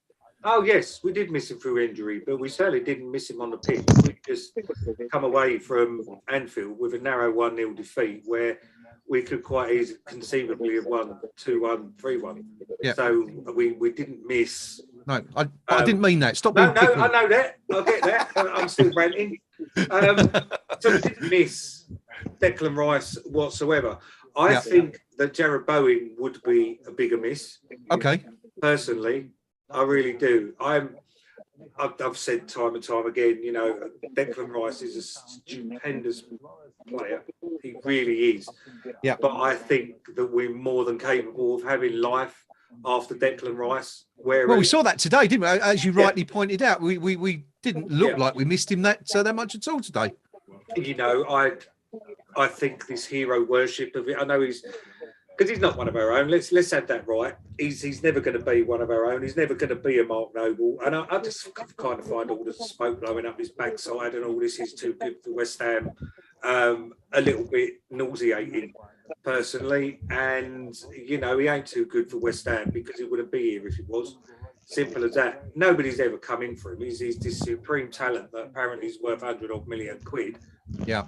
But there's been no bids coming for him that we're aware of. And I'm pretty sure that if there were bids from big clubs, we would have heard about it. Yeah, you'd think so, wouldn't you? Yeah. He's not too good for Declan Rice. He's for West Ham. He's our best player, but he ain't too good for West Ham yet. So anyway, Jared Bowen will be a bigger miss for me. However, as I said during commentary, strange things sometimes happen. So it might well be that in the Europa League on Thursday, if Bowen's missing, we might have to stick Antonio out on that right and play Vlasic through the middle and have Ben Rama on the left. Yeah. And then all of a sudden, we hit upon something by accident that's working, which then maybe when Bowen's fit, if we go on a run, might give the manager a headache. But at the moment, the manager ain't getting a headache because he's got his first 11 in, Bosch, every single day of the week. Yeah. Okay. Can I just point out, in case any of Danny Dyer's team are watching, or should she be herself, Nick said that Bowen would be a bigger miss, not a bigger missed, just in case you got that confused in any way. Let's move on to man of the match now. Noam, I'll come to you first. Who stood out for you most this afternoon? Apart from John Moss's terrible decisions. Well, yeah. Zuma, do you reckon Zuma? Yeah, Zuma. Jeff and I both say Zuma. Good stuff. Okay. What was it you thought you did particularly well today? Constantly getting those little foot in or feet in. Wasn't phased by Salah, and I just thought he was tidy, calm, tidy, and we had a good game. Did we? I don't think we ever did establish whether he got booked or not in the first half. I mean, the TV. I don't think he was, no. No. Which presumably on the grounds that he hadn't touched him, but I'll give the free kick anyway. But that was poor, wasn't it? That was. Well, look, I've got to ask you, Noam, as you're here, your thoughts on the Dawson card. Ludicrous, wasn't it? I'm due to spend the next 20 years in prison because I'm thinking of robbing a bank tomorrow.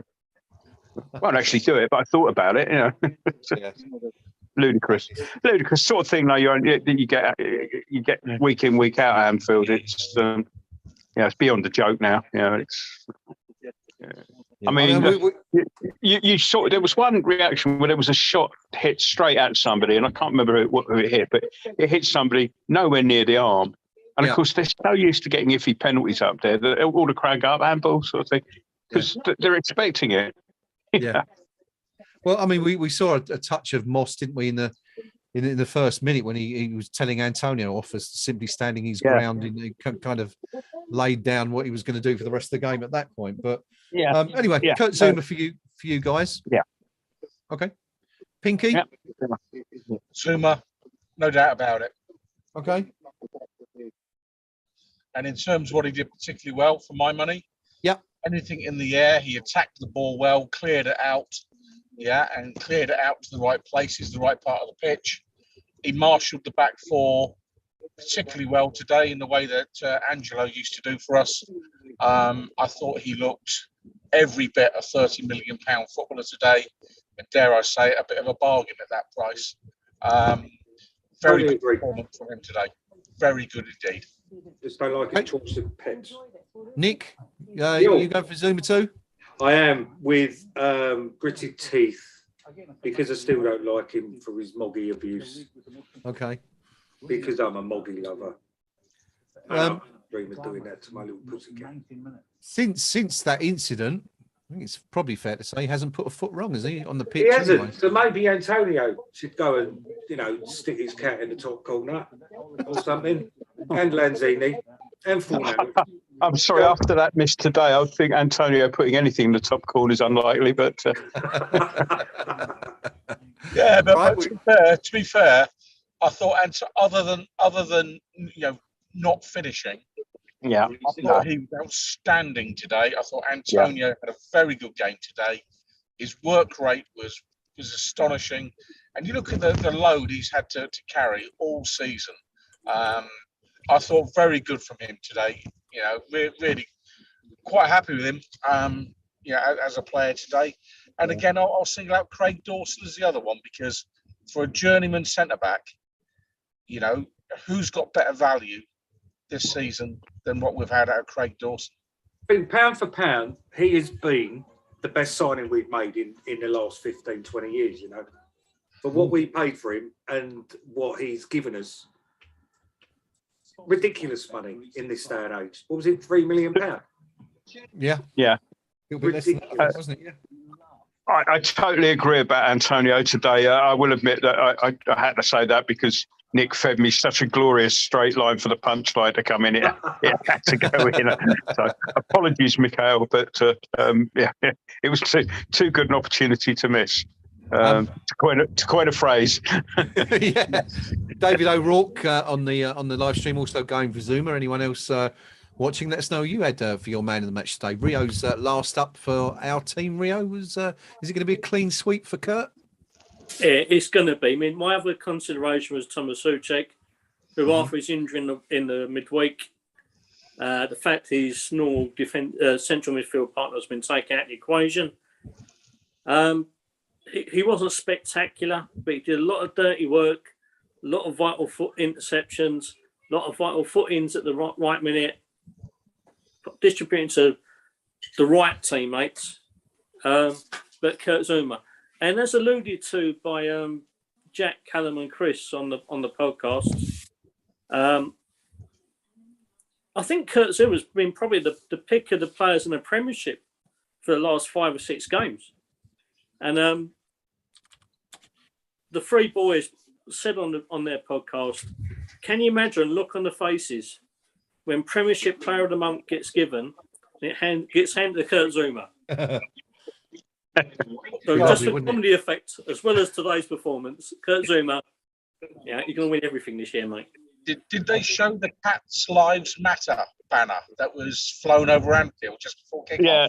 Yes, it did get a mention. Actually, we were trying to work out who funded it and came to the conclusion that it probably wasn't the home fans. But you got a good view of that, did you, from the away end? Yeah, we did. And on the scale of the Avram Grant Millwall legend down to Cats Lives Matter, I think Avram Grant Millwall legend was or West Ham legend, should I say? So Millwall legend, yeah, should I say? That would be a 1, and the Cats Lives Matter would be about $1 billion. I mean, you know, a fortnight ago it might have been topical, but today it's just tedious, and it's kind of like, you know, hour long like the Zuma Magic Hat song, and you know, but I just wondered if who had the game so BT. No, Sky. I don't know if they showed it on Sky as such. I didn't see that myself. Somebody sent me a WhatsApp message with it on. So, yeah, I look forward to them spending all that money on a banner next time one of their players gets caught racially abusing someone, shall we say? Those witty scousers. Yes, I think we'll be having a long wait for that one. But, yes, it was amusing nonetheless. Let's move on, chaps. So we're going to wrap up fairly soon. So we shall end today's stream, as we always do, by looking ahead to the next game. And it's a huge, huge game for the Mighty Hammers this week. Is it our biggest game of the season? Well, we're going to find out. No, let me come to you first. Seville versus West Ham United. Yeah, it's a big one, isn't it? It's, I guess, when you get out of the group stages of this competition, and clubs are going to be dropping out of the more senior competition. You're going to get teams that are a bit good, and Sevilla's record in this competition is outstanding, isn't it? They kind of used it as their European qualification cash point, if you like. If the league doesn't work out, we just go and win that one. Yeah. And so obviously they've got a hell of a pedigree. Having said that, I don't think they're the force they may have been in the past. Saw some encouraging stuff today as to the way we might play, and I think especially with the away goals not counting double anymore, that's gone out of the window. Yeah, big change that, isn't it? So I think if we can keep a decent, come away with a decent result, not necessarily a draw or win, but maybe a very narrow defeat, get them back. I mean, it's one of those things where you'd love it to be under the lights of the bowling, wouldn't you? The bowling was made for nights like that, but yeah, let's see how it goes. Obviously, we have to see who's fit, and but as it was pointed out earlier on, Bowen's absence may kind of be a blessing in disguise, because it may encourage us to keep it a little bit tighter. But so I think I'll go for a narrow defeat to 1-0 to them. Okay, and of course you'll be manning the stream, hopefully. I'll be back. Yeah, I'll be back home in London by then. I'm down in Hampshire now, for reasons I won't go into on here, but I will say thanks to everybody who sent good wishes. I'll be back in London. So if we can sort out the technology this time, so that I'm not having to do the first half hour on my Todd, that would be nice. I'm sure we'll get around it. Somewhere. Of course, there'll be those of us to hopefully jump in as well at points throughout the evening. Nick, Sevilla versus West Ham United. You just said it's one of the biggest games in our history. I think it is. Yes, we've never been this far in the more senior competition. Although, we won it. We've won the European Cup Winners' Cup in the past, but never the UEFA. No, I can't even pronounce it. The UEFA Cup or the Europa League as it is now. We've never been in it proper, have we? So no, we hadn't been in it at all, had we, until 2006, I think. No. 2007. So yeah, this is one of our biggest games. I would say in our history. We get through this, then really, I think the competition is our oyster. So going for the, you know what? I think we'll pull off a result out of there. Okay. I think we'll come back with the spoils shared, with all to play for the following week or the following 2 weeks. Sadly, I'm going to miss it, or I'm going to miss doing this on Thursday, as I'll be in a hotel north, but I will try and catch it on my phone. Okay. Good. Well, maybe you can jump in for 5 minutes if you get the chance, perhaps at the I end. will do my best. A bit of a I should point out, of course, that 2006, 2007 wasn't the first time that West Ham got into the UEFA Cup. We did it in 1999, didn't we, when we won the Oh, yes. Intertoto. So I was a Yes, few years out. indeed. Apologies for that. David O'Rourke on the forum says, on the live chat, says Thursday is our biggest game for over 15 years. Mr. Palermo, would you agree with that? Yes, because ultimately, you know, it's the last competition we're in this season that we've got a shot at winning. Yeah, and you know, so yeah, that's the name of the game really, is to win things, win trophies. I know it's a game that our supporters are massively looking forward to, and rightly so, because we've played incredibly well for about 18 months now to earn the right to this fixture. I'm glad we've got a plum draw. I really am. And Sevilla away, you know, where they got second in the La Liga at the minute, something like that. They are. Yep. They Yeah, are. you know, so they're no mugs, but neither are we. And I keep saying this, you know, where are we currently? 5th, 6th at the table, something like that in the Premier League? 5th still, I think, aren't we? I'll check. Fifth still at the moment, yeah.